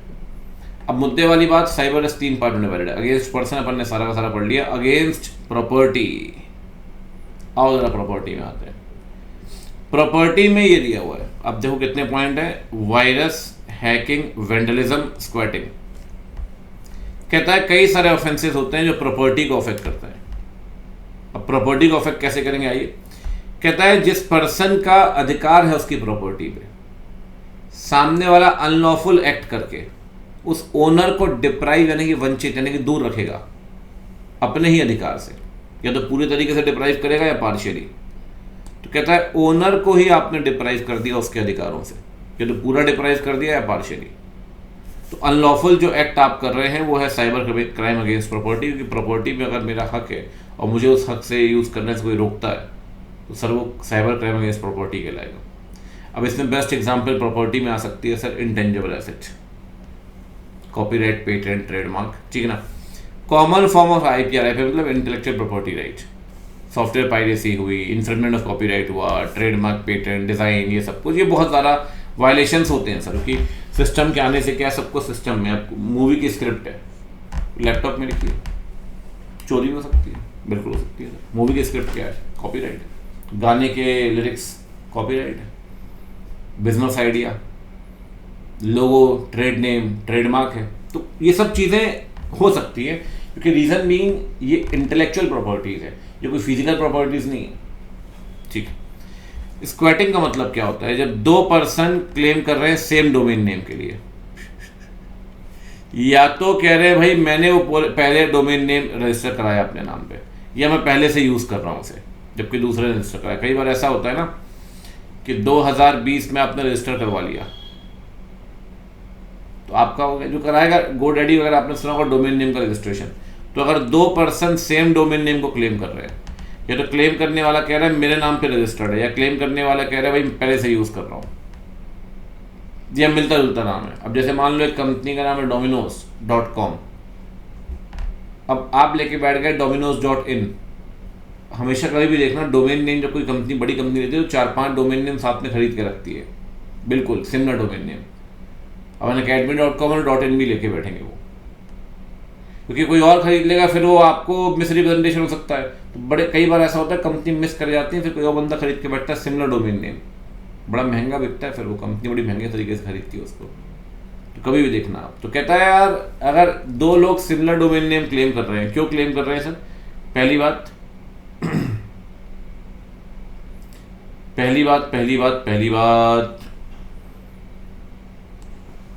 या तो नाम आपके नाम पे रजिस्टर है, दूसरी बात या तो आप यूज कर रहे हैं। कैसे यूज कर रहे हैं? आप यूज कर रहे हैं पहले से या सिमिलर नेम है, ठीक है ना। वेंडलिज्म क्या होता है सर? वेंडलिज्म का मतलब होता है प्रॉपर्टी डिस्ट्रॉय करना या डैमेज करना। अब कहता है ये साइबर वेंडलिज्म जो है, देखो वेंडलिज्म के सिंपल मीनिंग क्या है? आप गए, आपने किसी प्रॉपर्टी में तोड़फोड़ की, फार्म हाउस में गए, तोड़फोड़ की, ये सामान फेंका, ये फेंका, ये है वेंडलिज्म की simple meaning. But cyber risk कैसे है? तो तो कहता है वेंडलिज्म, प्रॉपर्टी तोड़ना is vandalism, but cyber vandalism का मतलब क्या है? कहता है किसी और का डेटा डैमेज करना। आपने नेटवर्क सिस्टम ही रोक दिया, आपने डिसरप्ट कर दिया। तो कहता है यहाँ पे फिजिकल प्रॉपर्टी तोड़ोगे नहीं आप, लेकिन जो नेटवर्क्स हैं, सिस्टम्स हैं, उसको ब्रेक करोगे। तो कहता है ये अपने पर भी अगर बात करें, ठीक है ना, तो ये फिजिकल हार्म प्रॉपर्टी को नहीं करेगा, कंप्यूटर को करेगा of the system. Virus create कर दिया है ना, वायरस से क्या हुआ? आपका सिस्टम काम नहीं करेगा, वायरस नीचे भी दिया हुआ है। एम्स के बारे में कभी आपने सुना हो कि 2-3 साल पुरानी बात है, एम्स में क्या हुआ था कि एम्स का ना सर्वर किसी ने हैक कर लिया। कहते हैं कि पड़ोसी मुल्क वालों ने किया था। एम्स का भाई साहब काम धाम सब चौपट, चल ही नहीं रहा सर, क्योंकि सब हो गया, ना एडमिशन हो रहा है ना कुछ हो गया। एम्स में हर चीज़ सिस्टम के थ्रू होती है। तो अब क्या है, ये साइबर वेंडलिज्म तो है। अब अगला क्या है? हैकिंग। हैकिंग में क्या होता है सर? फेमस ट्विटर किसी का हैक कर लिया आपने, सेलिब्रिटी का, ब्लॉगिंग प्लेटफॉर्म अनऑथराइज्ड लोगों ने हैक कर लिया। अब हैकिंग कारण होता क्या है? डेटा डिस्ट्रॉय होता है ऑब्वियसली, और डेटा लॉस होता है उस केस में। डेटा भी लॉस होता है, कंप्यूटर भी हो सकता है, हार्डवेयर भी लॉस हो, खराब कर दिया, फिर कहानी खत्म। वायरस में क्या होगा सर? वायरस वो प्रोग्राम है जो किसी प्रोग्राम या फाइल के साथ अटैच हो जाएंगे, that attach themselves to the computer और फाइल, और फिर वो सर्कुलेट होते हैं दूसरे फाइल्स के साथ। कोरोना वायरस फैलेगा ऐसे ही, कंप्यूटर वायरस एक से दूसरे से तीसरे में। कहता है ये डेटा को अफेक्ट करेगा सर, या तो डेटा ऑल्टर कर देगा या डेटा डिलीट कर देगा। और कई बार इसके अंदर बहुत सारे नाम भी होते हैं वॉर्म अटैक। वॉर्म अटैक कई बार ना साइबर वॉर्म्स कहते हैं, वॉर्म्स तो कीड़े होते हैं बेसिकली, लेकिन साइबर क्या होता है? वायरस भी एक तरीके से तो है, तो वायरस भी माइक्रो ऑर्गेनिज्म, ठीक है ना। तो वॉर्म अटैक वो होता है सर जहाँ पे आप कंप्यूटर सिस्टम को इन्फेक्ट कर देते हैं with lots of files, viruses, वो ऑपरेट ही नहीं कर पाएगा। तो ये ना बहुत जनरल पॉइंट है, ये जो 4 पॉइंट्स है, स्क्वैटिंग, वेंडलिज्म, हैकिंग और वायरस, ये फिर भी थोड़े से ढंग के हैं कंपैरेटिवली। अब आते हैं sir against government. Government against कौन से क्राइम है ये बताइए। कहता है पहली बात, सर्टेन ऑफेंस जो आप करते हैं इंटरनेशनल गवर्नमेंट को धमकी देने के लिए, जैसे कि सबसे पहली बात टेररिज्म। अब आपने अगर देखी हो 2 आई थी कि 3 आई थी स्पेशल ऑप्स, उसमें एक इंडियन बंदा जॉर्जिया में बैठा है, धमकियाँ दे रहा है, मैं ये कर दूंगा वो कर दूंगा, ठीक है ना, all due to information technology. Cyber terrorism क्या है सर? कह रहा है साइबर टेररिज्म डोमेस्टिक इशू भी है, ग्लोबल इशू भी है। कहता है साइबर टेररिज्म में क्या होगा सर कि टेररिस्ट अटैक जो होंगे इंटरनेट में, डिनाइल ऑफ सर्विस अटैक। इसका मतलब क्या है? जो मैंने आपसे ऊपर कहा एम्स वाला एग्जांपल, डिनाइल ऑफ सर्विस का मतलब सिंपल होता है कि आप अपना काम धंधा नहीं कर पाओगे, जो आप काम कर रहे हो वो नहीं कर पाओगे, डिनाइल ऑफ सर्विस। आपका सर्वर ही हैक कर दिया सर, काम धाम सब बंद। दूसरा, अब मरीजों का इलाज होना है हॉस्पिटल में, आपने वो हॉस्पिटल का सिस्टम हैक कर दिया ताकि मरीज पड़े पड़े बेचारे मर जाए, उनका इलाज ना हो। ये क्या है? टेररिज्म ही तो है। दूसरा, हेट वेबसाइट्स, सुबह से शाम तक नफरत फैलाओ दूसरे रीजन के लिए, ठीक। Hate emails, attack on sensitive computer systems. Cyber terrorism में अब पाकिस्तान के लोग हेट स्पीच, हेट ईमेल, ये वो, या चाइना के लोग, या हम लोग, या चाइना के, कुछ भी हो सकता है, XYZ परम्यूटेशन कॉम्बिनेशन, ठीक है। तो कहता है साइबर टेररिज्म जो है किसी भी कंट्री की इंटीग्रिटी, सॉवरेनिटी दोनों को अफेक्ट करेगा सर, दोनों को अफेक्ट करेगा, इंटीग्रिटी सॉवरेनिटी दोनों अफेक्ट करेगा। तो साइबर टेररिज्म बर्निंग इशू है, डोमेस्टिक भी और ग्लोबल भी। इसमें आप टेररिस्ट अटैक करते हैं, ऐसा नहीं बम धमाका कर दोगे यहाँ पे सर, डिनाइल ऑफ सर्विस होगा, हेट वेबसाइट्स होंगी, हेट ईमेल्स होंगे, अटैक होगा सेंसिटिव इन्फॉर्मेशन में, इसमें सॉवरेनिटी और इंटीग्रिटी इफेक्ट होगी कंट्री की, ठीक है ना। दूसरा, वॉरफेयर। कहता है ये पॉलिटिकली मोटिवेटेड हैकिंग होती है सर, ये बड़ा मैं आपको बताता हूँ, स्पाइंग, इसका नाम मुझे याद आ रहा है, एक बड़ा फेमस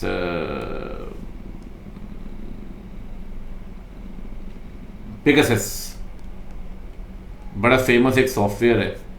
पीछे काफ़ी हल्ला हुआ कि गवर्नमेंट ने अपोजिशन वालों के ऊपर ये सॉफ्टवेयर लगाया हुआ है, उनके सारे कॉल सब कुछ हैक हो रहे हैं, कई सारे कंट्री में ऐसा हुआ भी है।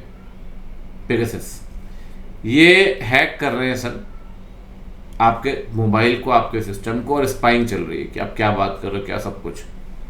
कहता है ये इससे क्या होता है कि सर ये एक फॉर्म ऑफ इंफॉर्मेशन वॉरफेयर है, जिसमें जो भी कॉन्फिडेंशियल इंफॉर्मेशन है वो सारी की सारी इंफॉर्मेशन सर आपके पास आती जा रही है।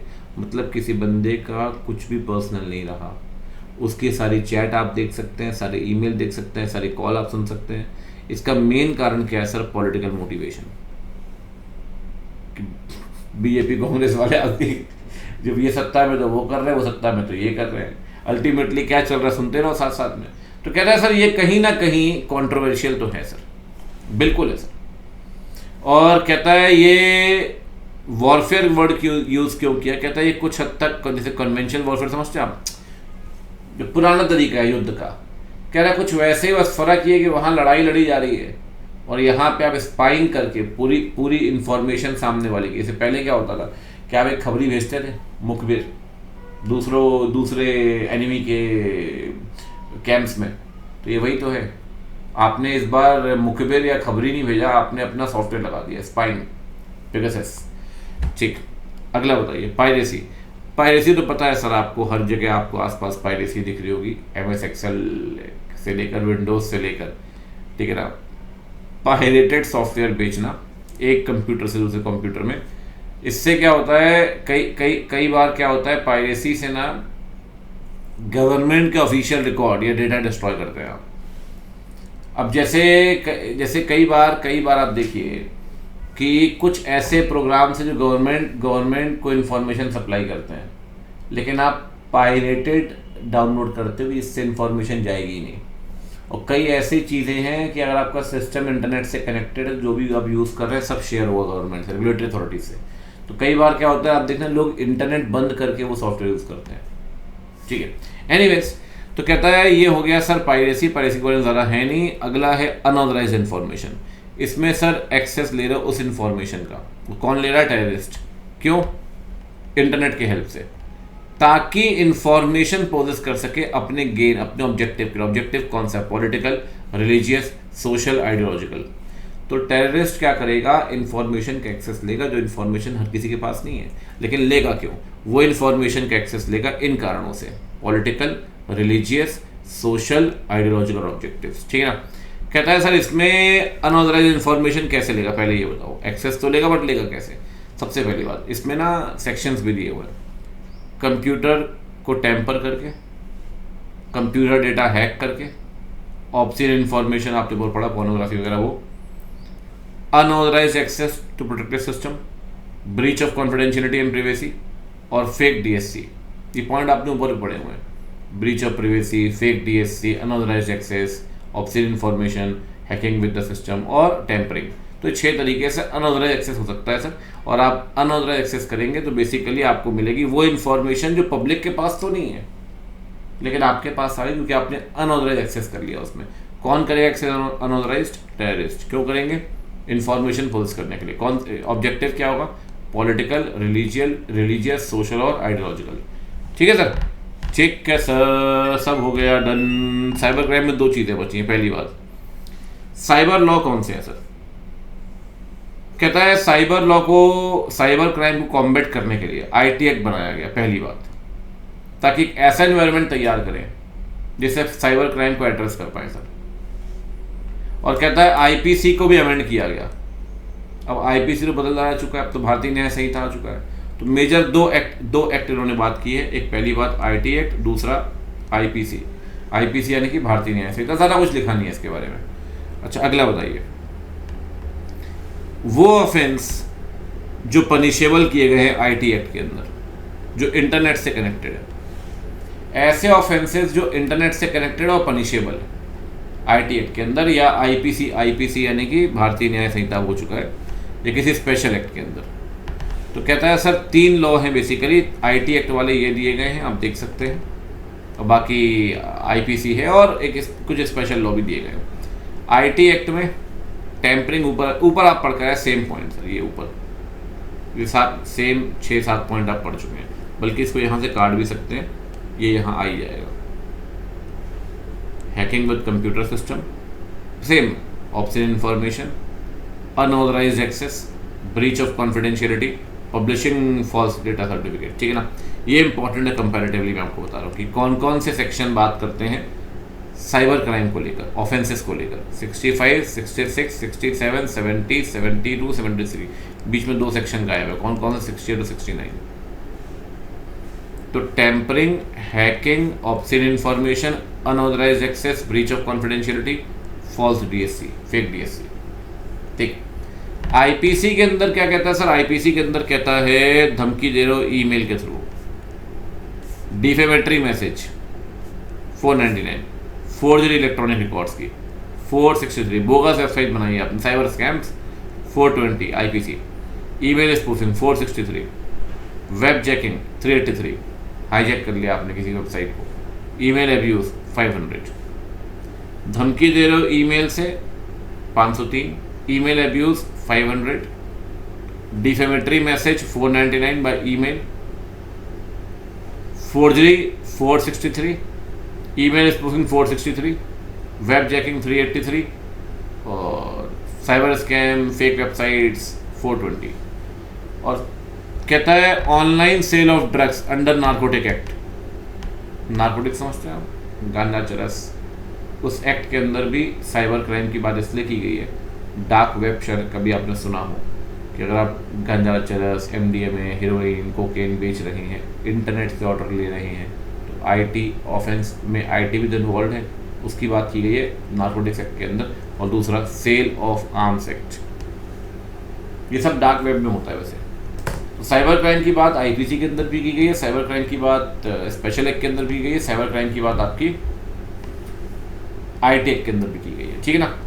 तो ये हो गया सर आपका साइबर क्राइम डन। अब चलते हैं, सिर्फ बीआई बचा हुआ है, बीआई खत्म करते ही चैप्टर डन हो जाएगा, ये खत्म। तो अब बात कर लेते हैं फटाफट से बच्चावाड़ी बीआई की। देखो बीआई में आगे बढ़ूँ उससे पहले थोड़ा सा आपको बीआई बता देता हूँ होता, क्योंकि बहुत नया टर्म है, बच्चे सबसे ज़्यादा फंसते यहीं पे इस टॉपिक में। ऊपर एक जगह जो आपने पढ़ा साइबर क्राइम है वो ठीक है वो, बट बीआई समझना पड़ेगा। तो सर होता क्या है बीआई में, आपको सिंपल 1-2 एग्जाम्पल लेता हूँ। मेरी वेबसाइट में बच्चे ऑर्डर प्लेस करते हैं। अब हमारी वेबसाइट में जो ऑर्डर प्लेस होते हैं, जो हमारे एडमिन पैनल है उसके अंदर हमें बहुत सारे टूल्स दिए गए हैं। अलग अलग टूल्स के अंदर अलग अलग फीचर्स हैं। एक टूल ऐसा है जिसमें हम सेल डाउनलोड कर सकते हैं, प्रोडक्ट वाइज सेल डाउनलोड कर सकते हैं, वीक वाइज सेल डाउनलोड कर सकते हैं, डे वाइज सेल डाउनलोड कर सकते हैं, किस टाइम में सबसे ज़्यादा सेल हो रही है वो डाउनलोड कर सकते हैं, बिजनेस एनालिटिक्स को एनालाइज करना चीज़ों को, उसके हिसाब से डिसीजन मेकिंग फॉर्म करना। कि मैंने एक बात देखी, मैं आपको बताऊं कि हमारी सबसे ज़्यादा सेल वेडनेसडे को होती है हमेशा से, ये 10-12 साल का पैटर्न है। अब वो वट एवर में भी द रीज़न होता होगा, बच्चा मन बनाएगा, सैटरडे संडे तक घर में बात करेगा, वो आप बेहतर बता पाएंगे, ठीक है ना। बताना कमेंट सेक्शन में ऐसा क्यों हो सकता है, ठीक है। किसी में भी सीए हम पढ़ा रहे हैं, सीए में कहीं भी, तो वो वेडनेसडे सबसे ज़्यादा होता है। अब प्रोडक्ट में भाई प्रोडक्ट वाइज सेल आ जाएगी, मंथ वाइज पैटर्न दिखते हैं, वीक वाइज पैटर्न दिखते हैं कि मंथ के पहले वीक में क्या है, सेकेंड वीक में क्या है, थर्ड वीक में क्या है। तो ये पैटर्न्स जब आप देखते हैं, एनालाइज करते हैं और फिर डिसीजन मेकिंग करते हैं कि यार हमें ये हमारा ये प्रोडक्ट थोड़ा कम बिक रहा है, ये ज़्यादा बिक रहा है, ये प्रोडक्ट इस महीने में ज़्यादा बिकता है, ये प्रोडक्ट इस महीने में कम बिकता है, इस प्रोडक्ट को दोपहर या शाम में लोग ज़्यादा खरीदते हैं कंपैरेटिवली। तो ये एनालिटिक्स है। जैसे आपने शॉर्ट्स के बारे में सुना, यूट्यूब शॉर्ट्स हैं, इंस्टाग्राम की रील्स हैं, ये आप शाम में डालें क्लिक होती है, सुबह डालें दोपहर में उतनी क्लिक नहीं होगी, लेकिन शाम में 7 से 9 के बीच में क्लिक होती है। ये एनालिटिक्स है sir, this is business intelligence. Business intelligence सिर्फ मेरे एजुकेशनल इंस्टीट्यूट तक या इंस्टाग्राम शॉर्ट रील्स के मैट्रिक्स को लेकर वहाँ तक सीमित नहीं है। बिजनेस इंटेलिजेंस सर हर बिजनेस में हर जगह काम आता है। तो सर यहाँ पर होता क्या है, आपके पास अलग अलग टूल्स होते हैं। पहले मैं आपको एक ब्रीफ दे देता हूँ, उसके बाद हम आगे बढ़ेंगे, ठीक है ना। बैंकिंग में भी काम आएगा, सुपरमार्केट में काम आएगा। अब जैसे सुपरमार्केट में आप देखो इनसाइट क्या मिला आपको कि भाई चिप्स और सॉफ्ट ड्रिंक ज़्यादा कब बिक रही है, वीकेंड्स में। तो आपने एनालाइज किया, फिर आप क्या करते हो, उसके हिसाब से आप ऑफर तैयार करते हैं कि 2 कोल्ड ड्रिंक 3 कोल्ड ड्रिंक के साथ चिप्स फ्री, चिप्स के साथ ये फ्री, ये फ्री, ये फ्री, इसके साथ कोल्ड ड्रिंक फ्री। आपको पता है ये डील होगी। ये आपका पैटर्न है, आप ऑब्जर्व कर चुके कस्टमर का। अब बैंकिंग के अंदर कस्टमर आइडेंटिफाई आप कर रहे हैं कि लोन कौन ले रहा है फ्रॉडलेंट ट्रांजैक्शन को लेकर, और सबसे ज़्यादा प्रॉफिटेबल ब्रांचेस कौन सी हैं और कौन से लोन सबसे ज़्यादा प्रॉफिटेबल है। हाउसिंग के, व्हीकल लोन जो ज़्यादा प्रॉफिटेबल है आप थोड़ा ज़्यादा फोकस करेंगे, भाई ये लोन कंपैरेटिवली ज़्यादा बेचना चाहिए, ठीक है ना। अब जैसे ई कॉमर्स में आपको पता लग जाएगा सर कि जैसे मेरे पास मैं आपको बताऊं पूरा पैटर्न है कि कितने बच्चे फ़ोन से पेमेंट करते हैं, यूपीआई से, डेबिट कार्ड, क्रेडिट कार्ड। अब क्रेडिट कार्ड में हमें सबसे ज़्यादा नुकसान है क्योंकि फ़ीस बहुत देनी पड़ती है, डेबिट कार्ड में कंपैरेटिवली कम है, यूपीआई में तो बहुत ही कम है। अब यूपीआई में कौन गूगल पे से कर रहा है, फ़ोन पे से कर रहा है, नावी से कर रहा है, आपका भीम से कर रहा है, सब कुछ सब चीज़ है हमारे पास। तो ये सारे एनालिटिक्स ना अपन इस्तेमाल करते हैं सर बिजनेस करना ताकि डिसीजन मेकिंग कर पाएँ। तो वही है बिजनेस इंटेलिजेंस, वही है बीआई। तो बीआई क्या है sir? BI is a technological driven process. बिल्कुल ठीक बात है सर।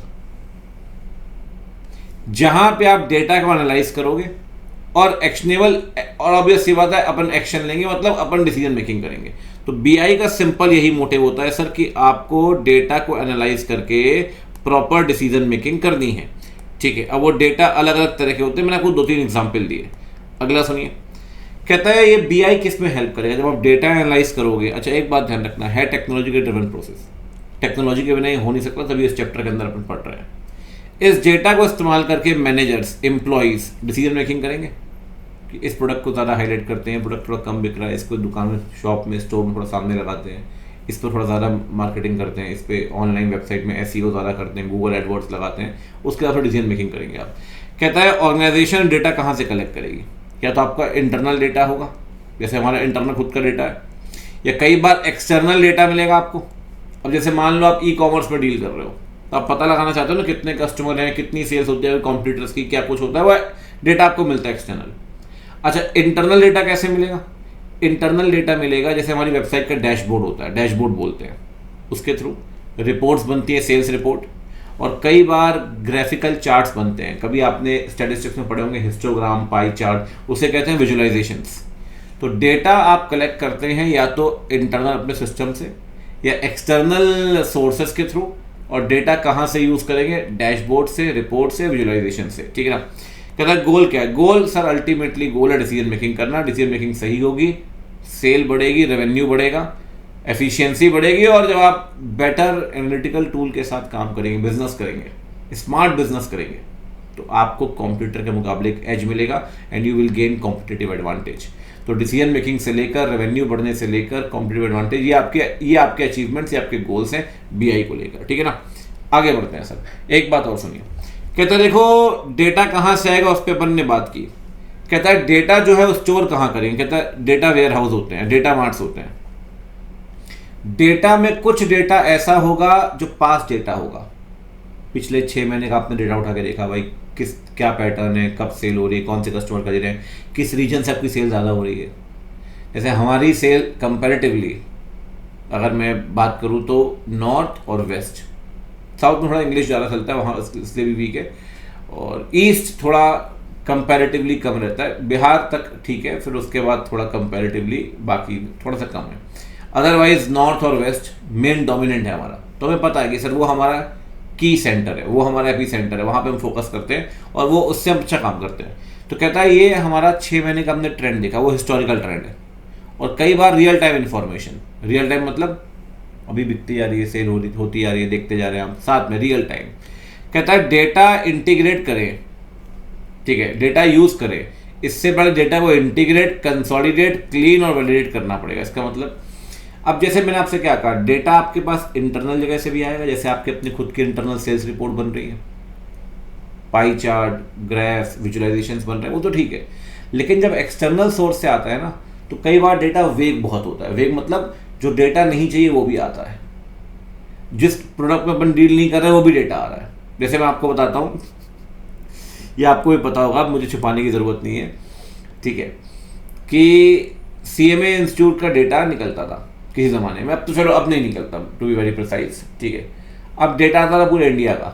अब मैंने आपसे क्या कहा, साउथ में ज़्यादा इंग्लिश में इंग्लिश चलता है, अब हम हिंदी या इंग्लिश क्लासेस बेच रहे हैं, तो साउथ हमारा सेंटर नहीं था। तो हम जब मैसेज करते थे पहले, ठीक है, अब तो ज़्यादा कुछ करते नहीं, आपको बताइए, बहुत शुरुआत की बात कर रहे हैं, तो हम मैसेज करते थे बच्चों को, मैसेज शूट करना कि भाई मैसेज शूट कर रहे हैं, क्लासेस ले लो, क्लासेस का प्रमोशन, ये सब। तो डेटा जब हमारे पास आता था, हमारे डेटा में सारे पूरे कंट्री का डेटा था, तो हम क्या करते थे, साउथ वाला डेटा एक्सक्लूड कर देते थे। उसमें एक्सेल में ऑप्शन आता है, एक्सक्लूड करके नॉर्थ, ईस्ट और वेस्ट हम इंक्लूड करके उन बच्चों को मैसेज करते थे। तो डेटा को सीधे यूज़ नहीं करते, डेटा को पहले क्लींस करते हैं अपने हिसाब से, कंसोलिडेट, इंटीग्रेट करते हैं, फिर आप उस पर डेटा को यूज़ करते हैं। तो हर डेटा जो बाहर से आ रहा है वो ऑलरेडी फिल्टर्ड हो ज़रूरी नहीं है, तो आपको अपने हिसाब से उसे कंसोलिडेट, इंटीग्रेट और क्लीन करके अपने हिसाब से उसे प्रॉपर फिल्टर करना पड़ेगा, तब आप उस पर लगाइए अपने एनालिटिकल टूल जो भी आप लगाना चाहते हैं। ठीक है। दूसरी बात सर, की स्टेप्स क्या? की स्टेप सिंपल है सर, डेटा प्रिपेयर करिए। ठीक है, ऑब्वियस सी बात है, इंटरनल है तो बढ़िया रिपोर्ट बनाइए, नहीं तो बाहर से लीजिए। दूसरी बात, अगर आप डेटा कर चुके हैं प्रिपेयर तो एनालाइज करिए सर। एनालाइज करने के बाद जब आपको मैट्रिक्स समझ में आएंगे, जब डेटा एनालाइज करना शुरू करोगे कि हाँ इस प्रोडक्ट की ज़्यादा सेल इस दिन है, ये यहाँ से हो रहा है, ये साउथ से ज़्यादा सेल आ रही है, ईस्ट से आ रही है, इस तरीके से डेटा एनालाइज करने पे आपको मैट्रिक्स समझ में आएंगे। उन मैट्रिक्स को अपन कहते हैं की परफॉर्मेंस इंडिकेटर, कि आपके मेन KPIs क्या है। स्ट्रेटेजिक मैनेजमेंट के अंदर आप टर्म पढ़ते भी हैं, KPIs और फाइंडिंग्स। उसके बाद डिसीजंस लेते हैं सर। तो सबसे पहले डेटा तैयार करना, डेटा एनालाइज करना, KPIs और फाइंडिंग्स को देखना और प्रॉपर एक्शन लेना। तो अपने को 4 स्टेप है इस पर: डेटा प्रिपेयर करना, एनालाइज करना, आपका KPIs और फाइंडिंग्स शेयर करना और डिसीजन मेकिंग करना। ठीक है ना। साथ में कहता है देखो, पहले क्या होता था कि डेटा को एनालाइज IT प्रोफेशनल्स ही करते थे, लेकिन आजकल क्या हो चुका है, मैं अपनी सेल्स का डेटा मैं खुद देख सकता हूँ सर। मैं कोई IT वाला बंदा तो नहीं हूँ। तो आजकल चीज़ें इतने बढ़िया आ चुकी हैं, सेल्फ सर्विस BI टूल आ चुके हैं कि जो नॉर्मल एम्प्लॉयज़ और नॉर्मल प्रोफेशनल्स भी हैं ना, जो अपना खुद का बिजनेस चला रहे हैं, वो भी कर सकते हैं सर, विजुलाइज कर सकते हैं। मतलब इतने फीचर्स हैं, मैं क्या बताऊँ, दिखा नहीं सकता आपको, वरना दिखा देता कि कितने फिल्टर आप लगा सकते हैं डेटा में। ठीक है ना। चलिए खैर कोई बात नहीं, आगे बढ़ते हैं सर। अगला बताइए, नेक्स्ट सर, एनालिटिक्स कैसे कैसे कर सकते हैं। अब इसमें कई सारी चीज़ें होती है। एक डेटा माइनिंग बोर्ड यूज़ करते हैं, प्रेडिक्शन करते हैं कि पिछले 6 महीने में इतनी सेल हुई है तो अगले 6 महीने में कितनी सेल होगी। हर महीने 10% का ग्रोथ है सेल में, तो 10% ग्रोथ के साथ से अगले महीने इसकी सेल क्या, फिर अगले महीने प्रेडिक्शन कर सकते हैं। जब आप डेटा यूज़ करते हैं तो जो रेलेवेंट डेटा अपने पास रखते हैं, बाकी इग्नोर कर देते हैं। स्टैटिस्टिकल एनालिसिस, कहाँ से कितनी सेल, किस प्रोडक्ट से, किस कस्टमर से, किस ग्रुप से। और कई बार एडवांस टूल्स होते हैं जो डेटा साइंटिस्ट यूज़ करते हैं। ठीक है, आपने एक टर्म भी सुना होगा, आजकल काफ़ी वैकेंसीज भी निकलती हैं इस नाम से, डेटा साइंटिस्ट, डेटा एनालिस्ट। उनका काम यही है, वास्ट अमाउंट ऑफ डेटा को एनालाइज करना कंपनीज के लिए। अब चलो मैं तो एक छोटा बिजनेस चला रहा हूँ, जो बड़ी कंपनीज है वो एक्सटर्नल इतने सारे डेटा कैसे एनालाइज करती होंगी। तो क्या करती हैं बड़ी कंपनीज, ये डेटा एनालाइज करने का काम आउटसोर्स कर देती हैं। तो ऐसी बहुत सारी कंपनीज हैं, जैसे आपने कॉग्निजेंट सुना होगा, जेनपैक्ट सुना होगा, ये BPOs है बेसिकली। इनको आउटसोर्स कर देती है, वो आपके बिहाफ पे डेटा एनालाइज करता है और आपको फिल्टर्ड डेटा देखकर आपको बताते हैं सर ये की फाइंडिंग्स हैं। तो इसमें जॉब्स भी निकलती हैं डेटा साइंटिस्ट के नाम से, डेटा एनालिस्ट के नाम से। ठीक है ना। आगे बढ़ते हैं सर। BI इंपॉर्टेंट क्यों है, मैंने आपसे पहले भी कहा सर, BI इसलिए इंपॉर्टेंट है कि आप डेटा को यूज़ करके मैट्रिक्स समझोगे, इनसाइड मतलब मैट्रिक्स, और फिर आप अपने ऑपरेशंस को बेहतर बना सकते हैं। बिल्कुल ठीक बात है सर। रेलिवेंट जगह मेहनत करेंगे ना यार, जो जगह अपने लिए काम की नहीं, जो प्रोडक्ट अपना बिक नहीं रहा, जो रेलिवेंट नहीं, आप मेहनत करके फ़ायदा क्या है। साथ में ऑर्गेनाइजेशन सही डिसीजंस लेगा सर, वेग डिसीजंस नहीं लेगा, डिसीजंस लेगा डेटा ड्रिवन, डेटा के आधार पे। ठीक है, जिससे आपकी प्रोडक्टिविटी भी बढ़ेगी, रेवेन्यू ग्रोथ तीनों बढ़ेगा। ठीक, और एक बात ध्यान रखिए, बिना BI के आप डिसीजन मेकिंग करते हैं सिर्फ इंट्यूशन पे, कि मेरी गट फीलिंग कह रही है, मेरा एक्सपीरियंस कह रहा है, मेरा नॉलेज कह रहा है, लिखा भी हुआ है इंट्यूशन और गट फीलिंग पे। इससे क्या होता है, गलत डिसीजन फॉर्म करते हैं आप। तो इसीलिए जब डेटा यूज़ करोगे, डेटा को एनालाइज करोगे, तो डिसीजन मेकिंग भी डेटा ड्रिवन होगी। इसीलिए आपकी revenue, productivity, growth, market share सब बढ़ेगा। लेकिन अगर आप डेटा को एनालाइज ना करके मेरी गट फीलिंग कह रही है, ऐसा कर देना चाहिए। तो भाई गट फीलिंग में गलतियां भी हो सकती है, और गलतियां अगर डेटा सपोर्ट तो आपके पास है नहीं, तो चीज़ें बेकार भी हो सकती है। ये BI क्यों इंपॉर्टेंट है। एक और चीज़ ये कि BI के बेनिफिट्स क्या हैं सर। कुछ बेनिफिट्स यहाँ दिए गए हैं, कुछ की बेनिफिट्स यहाँ दिए गए हैं। ये काफ़ी important exam point of view से ध्यान रखना। ठीक है, सबसे पहली बात सर, बेनिफिट्स क्या कहता है। बेनिफिट्स क्या है, आप देखिए। सबसे पहली बात, आप अपनी परफॉर्मेंस कंटिन्यूसली मॉनिटर कर सकते हैं। मैं तो आपसे कह रहा हूँ, हिस्टोरिकल डेटा भी देखना है, रियल टाइम डेटा भी देखना है। तो हम कंटिन्यूसली हम भी मॉनिटर करते हैं सर, सभी मॉनिटर करते हैं। अगर आपको लगता है कहीं पे वीकनेस है, तो आप अपनी मार्केटिंग, सेल और कस्टमर सर्विस इंप्रूव करेंगे। अगर आपको लगता है कि कस्टमर सेटिस्फेक्शन नहीं है, तो भैया एक्सटर्नल लोगों को, एडिशनल लोगों को रखो आप अपने कॉल सेंटर में, हेल्पलाइन डेस्क में कि भाई इनका जो ग्रीवियंस है कस्टमर का वो रिड्रेस कर पाएँ। साथ में आपको लगता है मार्केटिंग सेल्स को लेकर प्रॉपर लोग नहीं है, स्ट्रेटजीज प्रॉपर नहीं जो एग्जीक्यूट करिए आप। साथ में सप्लाई चेन में दिक्कतें कहाँ आ रही, बॉटल नेक क्या आ रहा है। बॉटल नेक शायद आपने कभी कॉस्टिंग में सुना हो। बॉटल नेक में क्या होता है, जैसे आपकी सप्लाई चेन में दिक्कत है। फॉर एग्जाम्पल अब मेरे यहाँ आप ऑर्डर प्लेस करते हैं, हम बुक ही 5-7 दिन में अपने ऑफिस से निकाल रहे हैं डिस्पैच करने के लिए बच्चे को, फिर कोरियर वाला अगर आप 5-7 दिन ले रहा है तो बुक पहुँचने में 15-20 दिन लग रही है, बच्चा डिससेटिस्फाइड है। तो हमें इसको ठीक करना पड़ेगा सर, हमें सप्लाई चेन दुरुस्त स्ट्रॉन्ग करना पड़ेगा कि बच्चे ने ऑर्डर प्लेस किया, 1 दिन के अंदर 2 दिन के अंदर बुक डिस्पैच, 7 दिन के अंदर बच्चे के घर पहुंच गई बुक, बच्चा सेटिस्फाइड, पढ़ाई स्टार्ट कर दी बच्चे ने। साथ में कहता है एम्प्लॉय की प्रोडक्टिविटी देखनी पड़ेगी जब डेटा एनालाइज करेंगी, भाई पर एम्प्लॉय कितना प्रोडक्शन हो रहा है। अब अपोलो टायर कंपेयर तो करेगी ना, मेरे यहाँ 4000 एम्प्लॉय और 6 लाख टायर बन रहे हैं, जबकि जेके टायर में 3000 एम्प्लॉय और वो 8 लाख टायर बना रहे हैं। तो पर एम्प्लॉय वो कितने टायर बना रहे हैं, हम कितने टायर बना रहे हैं, मतलब हमारी जो एम्प्लॉय फोर्स है, वर्क फोर्स है, वो निकम्मी है, मतलब वो ढंग से काम नहीं कर रही है। तो कह रहे हैं सर देखो मदद तो मिलेगी परफॉर्मेंस मॉनिटर करने में, मार्केटिंग सेल कस्टमर सर्विस में, सप्लाई चेन को बेहतर बनाने में और एम्प्लॉय वर्क फोर्स के एनालाइज करने में, एचआर इशूज देखने में, ठीक है। साथ में अगर क्वेश्चन आ गया कि बेनिफिट्स क्या है तो being on a safer side ये भी लिख देना और की बेनिफिट्स दिए वो भी लिख देना। अब आप बोलोगे सर की बेनिफिट्स क्या होते हैं। की बेनिफिट्स बहुत ही सिंपल है, जो आप ऊपर ही पढ़ चुके हैं, कुछ नया नहीं है। जैसे कि फॉर एग्जांपल प्रॉब्लम पता लगेगी, जैसे मैंने आपको बताया प्रॉब्लम क्या है मेरी, एग्जांपल दिया मैंने आपको, ऐसे है नहीं प्रॉब्लम कि 20-25 दिन में बुक पहुंच रही है। सेल्स बढ़ाएंगे, ऊपर बढ़ के आ चुके हैं, कॉम्पिटिटिव एडवांटेज मिलेगा राइवल्स के सामने। जब डेटा को लेकर एनालाइज करेंगे चीज़ें तो डिसीजन मेकिंग बेहतर होगी, क्योंकि डेटा ड्रिवन है, ना कि इंट्यूशन के आधार पे और गट फीलिंग के आधार पे। साथ में आपकी एफिशिएंसी प्रोडक्टिविटी बढ़ेगी, बिल्कुल बढ़ेगी। जब आप डेटा एनालाइज करेंगे तो आपको समझ में आएगा कमियां क्या हैं, कैसे ठीक करना है, मार्केट में क्या चीज़ चल रही है, कैसी स्ट्रेटजीज बनानी पड़ेगी। तो सर चाहे आपके डिसीजन मेकिंग इम्प्रूव हो, पहला, चाहे आप प्रॉब्लम को आइडेंटिफाई करें, प्रॉब्लम को आइडेंटिफाई करके अपनी एफिशिएंसी इफेक्टिवनेस बेहतर बनाएंगे, मार्केट ट्रेंड को आइडेंटिफाई करेंगे, बिजनेस स्ट्रेटजीज बेहतर इंप्लीमेंट करेंगे, साथ में सेल्स और रेवेन्यू बढ़ाकर कॉम्पिटिटिव एडवांटेज मिलेंगे। तो ये 6-7 बेनिफिट्स हैं। मैं फिर कह रहा हूँ अगर बेनिफिट्स आए तो ये और ये लिखने। इसके बाद ये मन नहीं भर रहा है इंस्टीट्यूट का, स्टडी मैट में कह रहे हैं तो बेनिफिट्स हैं, परफॉर्मेंस मॉनिटरिंग होगी, सेल्स सपोर्ट दोगे, कस्टमर सर्विस इंप्रूव करोगे, सप्लाई चेन, प्रोडक्टिविटी, फिर ये बेनिफिट्स तो आएंगे। कह रहे एडिशनल और कौन से बेनिफिट्स हैं जो ऑर्गेनाइजेशन को मिलेंगे। तो और कौन से बेनिफिट मिलेंगे ऑर्गेनाइजेशन को।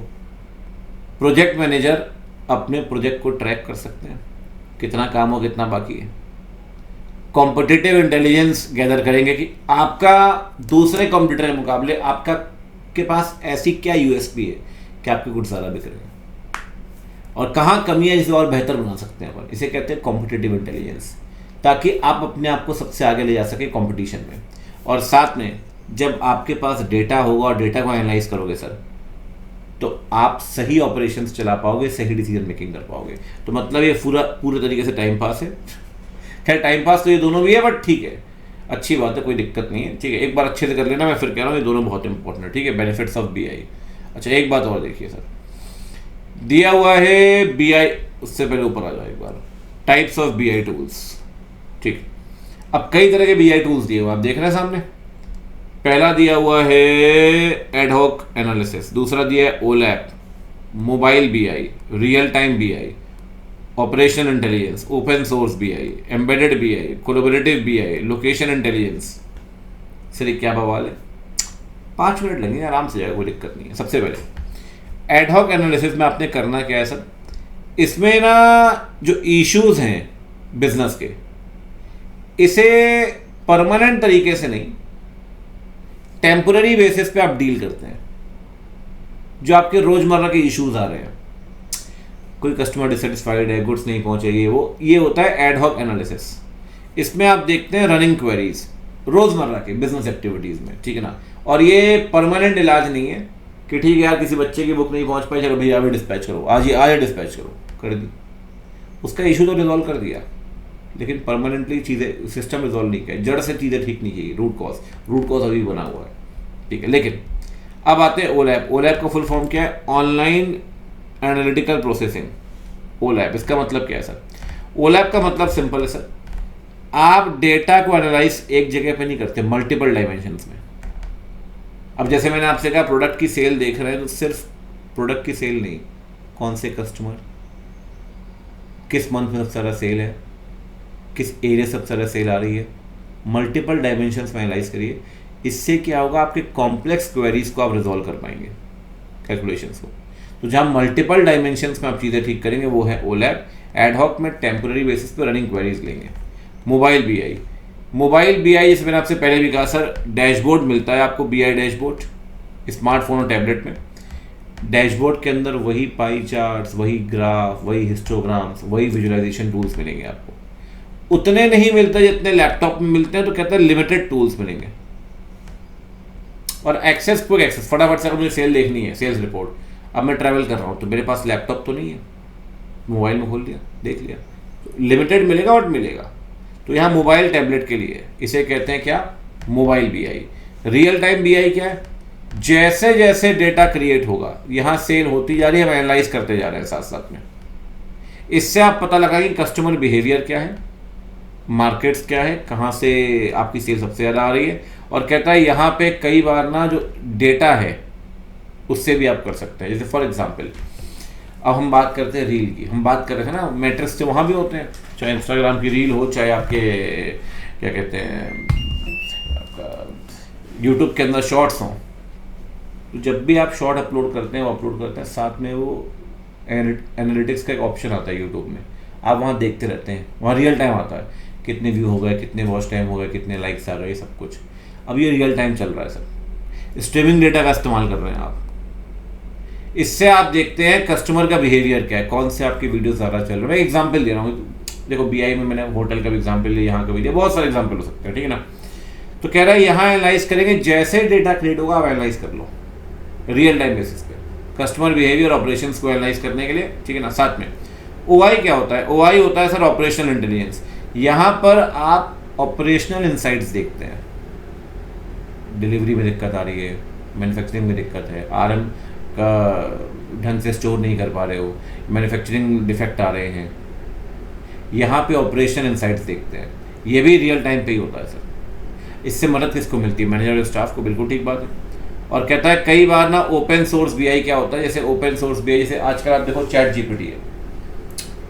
चैट जीपीटी क्या है, ओपन सोर्स प्लेटफॉर्म है, आप यूज़ कर सकते हैं, और उनके अपने पेड भी वर्जन्स हैं।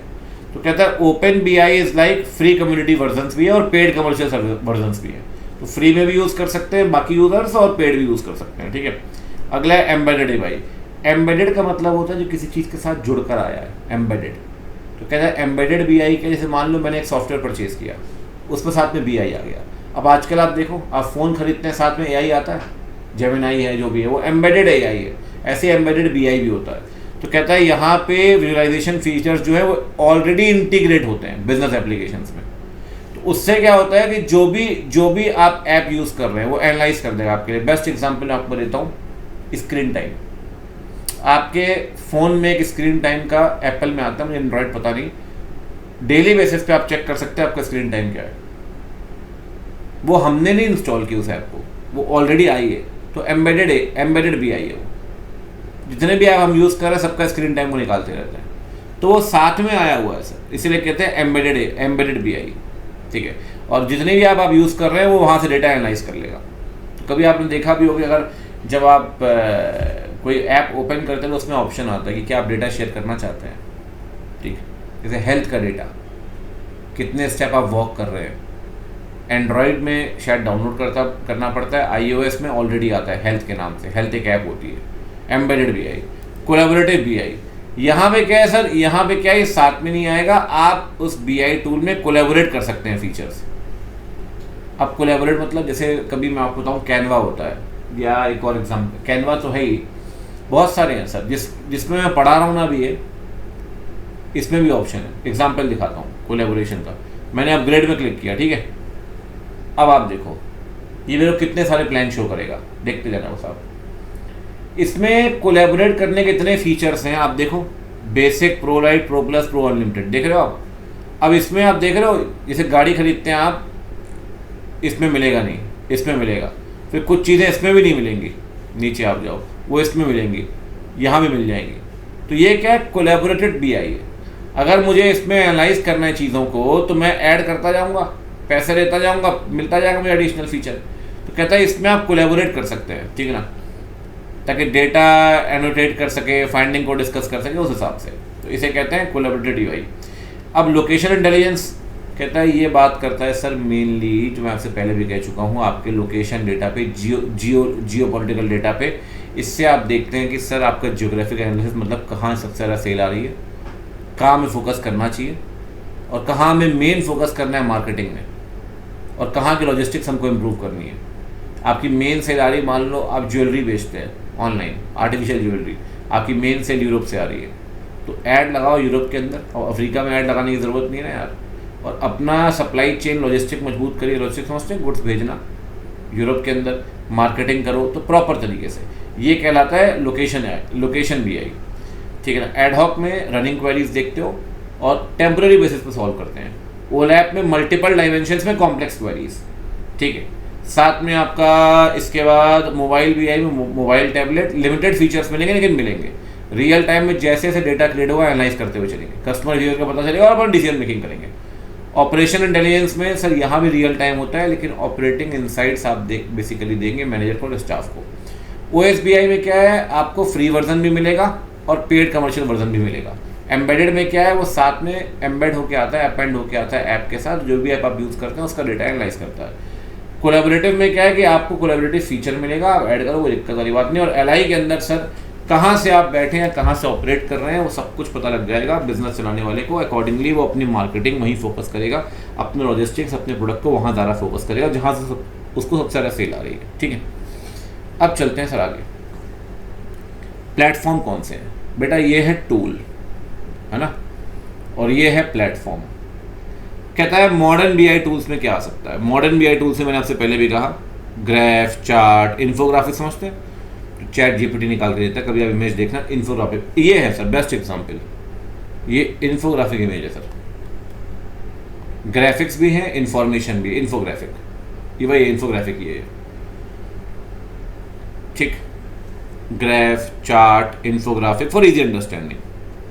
कई बार आपके खुद के डैशबोर्ड होंगे, रिपोर्टिंग टूल्स होंगे, उससे आपके मैट्रिक्स और केपीआई की अंडरस्टैंडिंग मिलेगी, ठीक है ना। वही सेल कहाँ से क्या कैसी। कई बार क्या होता है, ग्राफ, चार्ट, केपीआईज नहीं होते, पूरी स्टोरी बन के आती है।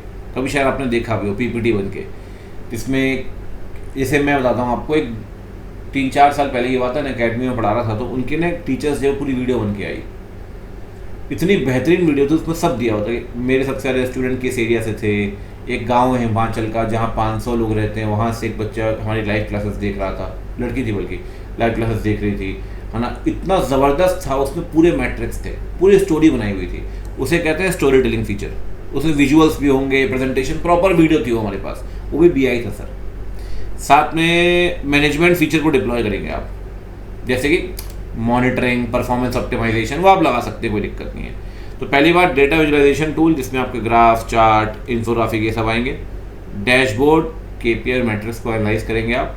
स्टोरी टेलिंग, जहाँ पे विजुअल्स, प्रेजेंटेशन, और बाद में मैनेजमेंट फीचर्स जो नॉर्मल फीचर्स होते हैं, मॉनिटरिंग के, परफॉर्मेंस ऑप्टिमाइजेशन, ये सब कुछ। अच्छा, ये तो है मॉडर्न बीआई टूल्स। अगला है इंटरप्राइज बीआई केसेस, ठीक है। ये क्या होता है सर? अब देखो, 2 चीज़ें बची है। आप बोलोगे सर दिमाग हमारा घूम रहा है, कुछ नहीं है सर, अब 2-3 चीज़ें बची हैं। सबसे पहली बात, इंडस्ट्री का यूज़ क्या है, ठीक।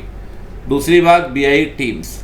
अब बीआई टीम में कौन कौन आता है, तो बीआई टीम में बीआई मैनेजर भी होते हैं, बीआई आर्किटेक्ट भी होते हैं, बीआई डेवलपर भी होते हैं, बीआई एनालिस्ट भी होते हैं, डेटा इंजीनियर्स भी होते हैं, डेटा मैनेजमेंट प्रोफेशनल्स भी होते हैं, और बिजनेस यूजर्स भी पार्टिसिपेट करते हैं अपने बिजनेस नीड्स के लिए। जैसे मैंने एग्जांपल दिया, मैं कोई बीआई स्पेशलिस्ट नहीं हूँ, कोई डेटा इंजीनियर नहीं हूँ, मैं बिजनेस यूज़र हूँ सर, मैं भी बीआई का इस्तेमाल करता हूँ, सब करते हैं सर। तो बीआई मैनेजर से लेकर BI architect, BI developer, BI analyst, data engineer, data management professional, ये सारे के सारे लोग किसका पार्ट है, बीआई टीम का पार्ट है। दूसरी बात, सर कौन कौन सी इंडस्ट्री कहाँ कहाँ यूज़ करती है। कभी आपने शायद एक सुना हो, मैं आपको एग्जांपल देता हूँ बेस्ट, skyscanner.com, कभी भी यूज़ करना। एयरलाइन का sky scanner best BI tool है।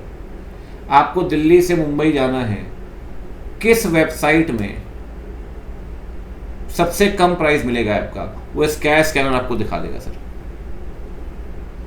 पूरा दिखाएगा आपको कि आप मेक माई ट्रिप से बुक करोगे तो इतना होगा, इसमें इतना, इसमें उतना होगा। तो कह रहा है एयरलाइन होटल के अंदर ट्रैवेगो हो, शायद आपने सुना भी होगा, ठीक है। फाइनेंशियल सर्विस में रिस्क एनालिसिस बेस्ट है। म्यूचुअल फंड कभी देखने जाओ तो म्यूचुअल फंड में लिखा होता है पिछले 3 साल की परफॉर्मेंस क्या है, रिस्क कितना है, कभी देखा आपने? रिस्कोमीटर बना होता है, रिस्कोमीटर, तो वो फाइनेंशियल सर्विस में। रिटेल के अंदर मार्केटिंग कैंपेन कहाँ लगाओ, किस किस एरिया में, कौन सी इन्वेंट्री ज़्यादा मूव कर रही है, कौन सी आपकी इन्वेंट्री ऑब्सोलीट है। मैन्युफैक्चरिंग में कितना प्रोडक्शन कैसे कब प्लान करना है और कैसे मैन्युफैक्चरिंग प्रोक्योरमेंट मतलब होता है गुड्स खरीदना, RM, और प्रोडक्शन करना। वो अकॉर्डिंगली आपको जब अपनी सेल पता है तो उसी हिसाब से सेल के मैट्रिक्स पता है, सेल का डेटा पता है, डिमांड का डेटा पता है, तो अकॉर्डिंगली अपन प्रोक्योरमेंट प्लान करेंगे, कितने गुड्स खरीदने, कितने बनाने हैं, इन्वेंट्री मैनेजमेंट, कैंपेन्स, ठीक है, बहुत बेसिक पॉइंट दिए हुए हैं। हेल्थ केयर के अंदर सर बहुत नॉर्मल है, आप कभी भी जाएं वो आपकी पास हिस्ट्री मांगते हैं, और जब भी आपकी शीट बनती है कभी देखना आप, तो पास हिस्ट्री पहले मेंशन करते हैं, तो उसके हिसाब से आपकी केयर होती है सर, उसके हिसाब से आपको डायग्नोस करते हैं, पूछते हैं आपसे आपको किसी चीज़ से एलर्जी है, कोई पास्ट में डिसीज़ थी, उसके हिसाब से तो डायग्नोस सपोर्ट भी होगा और आपका ट्रीटमेंट भी बेहतर होगा। एजुकेशन के अंदर कैसे हो सकता है पावर BI, टेस्ट कितने दिए, टेस्ट में कैसी परफॉर्मेंस थी, उसके हिसाब से बच्चे के एनालाइज करेंगे कि बच्चे के हालात क्या हैं, क्लियर कर भी सकता है कि नहीं कर सकता एग्ज़ाम, तो वहाँ ये पावर BI काम आएगा इस केस में, ठीक। स्टूडेंट परफॉर्मेंस, और अगर लगता है स्टूडेंट किसी सब में सारे टेस्ट अटेंड किए, सब में अच्छे नंबर आ रहे हैं, लेकिन एक दो चैप्टर ऐसे हैं जहाँ दिक्कत हो रही है, मतलब उस चैप्टर में बच्चे को मेहनत करनी पड़ेगी, हमें करवानी पड़ेगी, तो वो बच्चे की नीड है, परफॉर्मेंस देखी कहाँ पे उसको ज़रूरत पड़ सकती है, वो हम हेल्प करेंगे, ठीक है ना।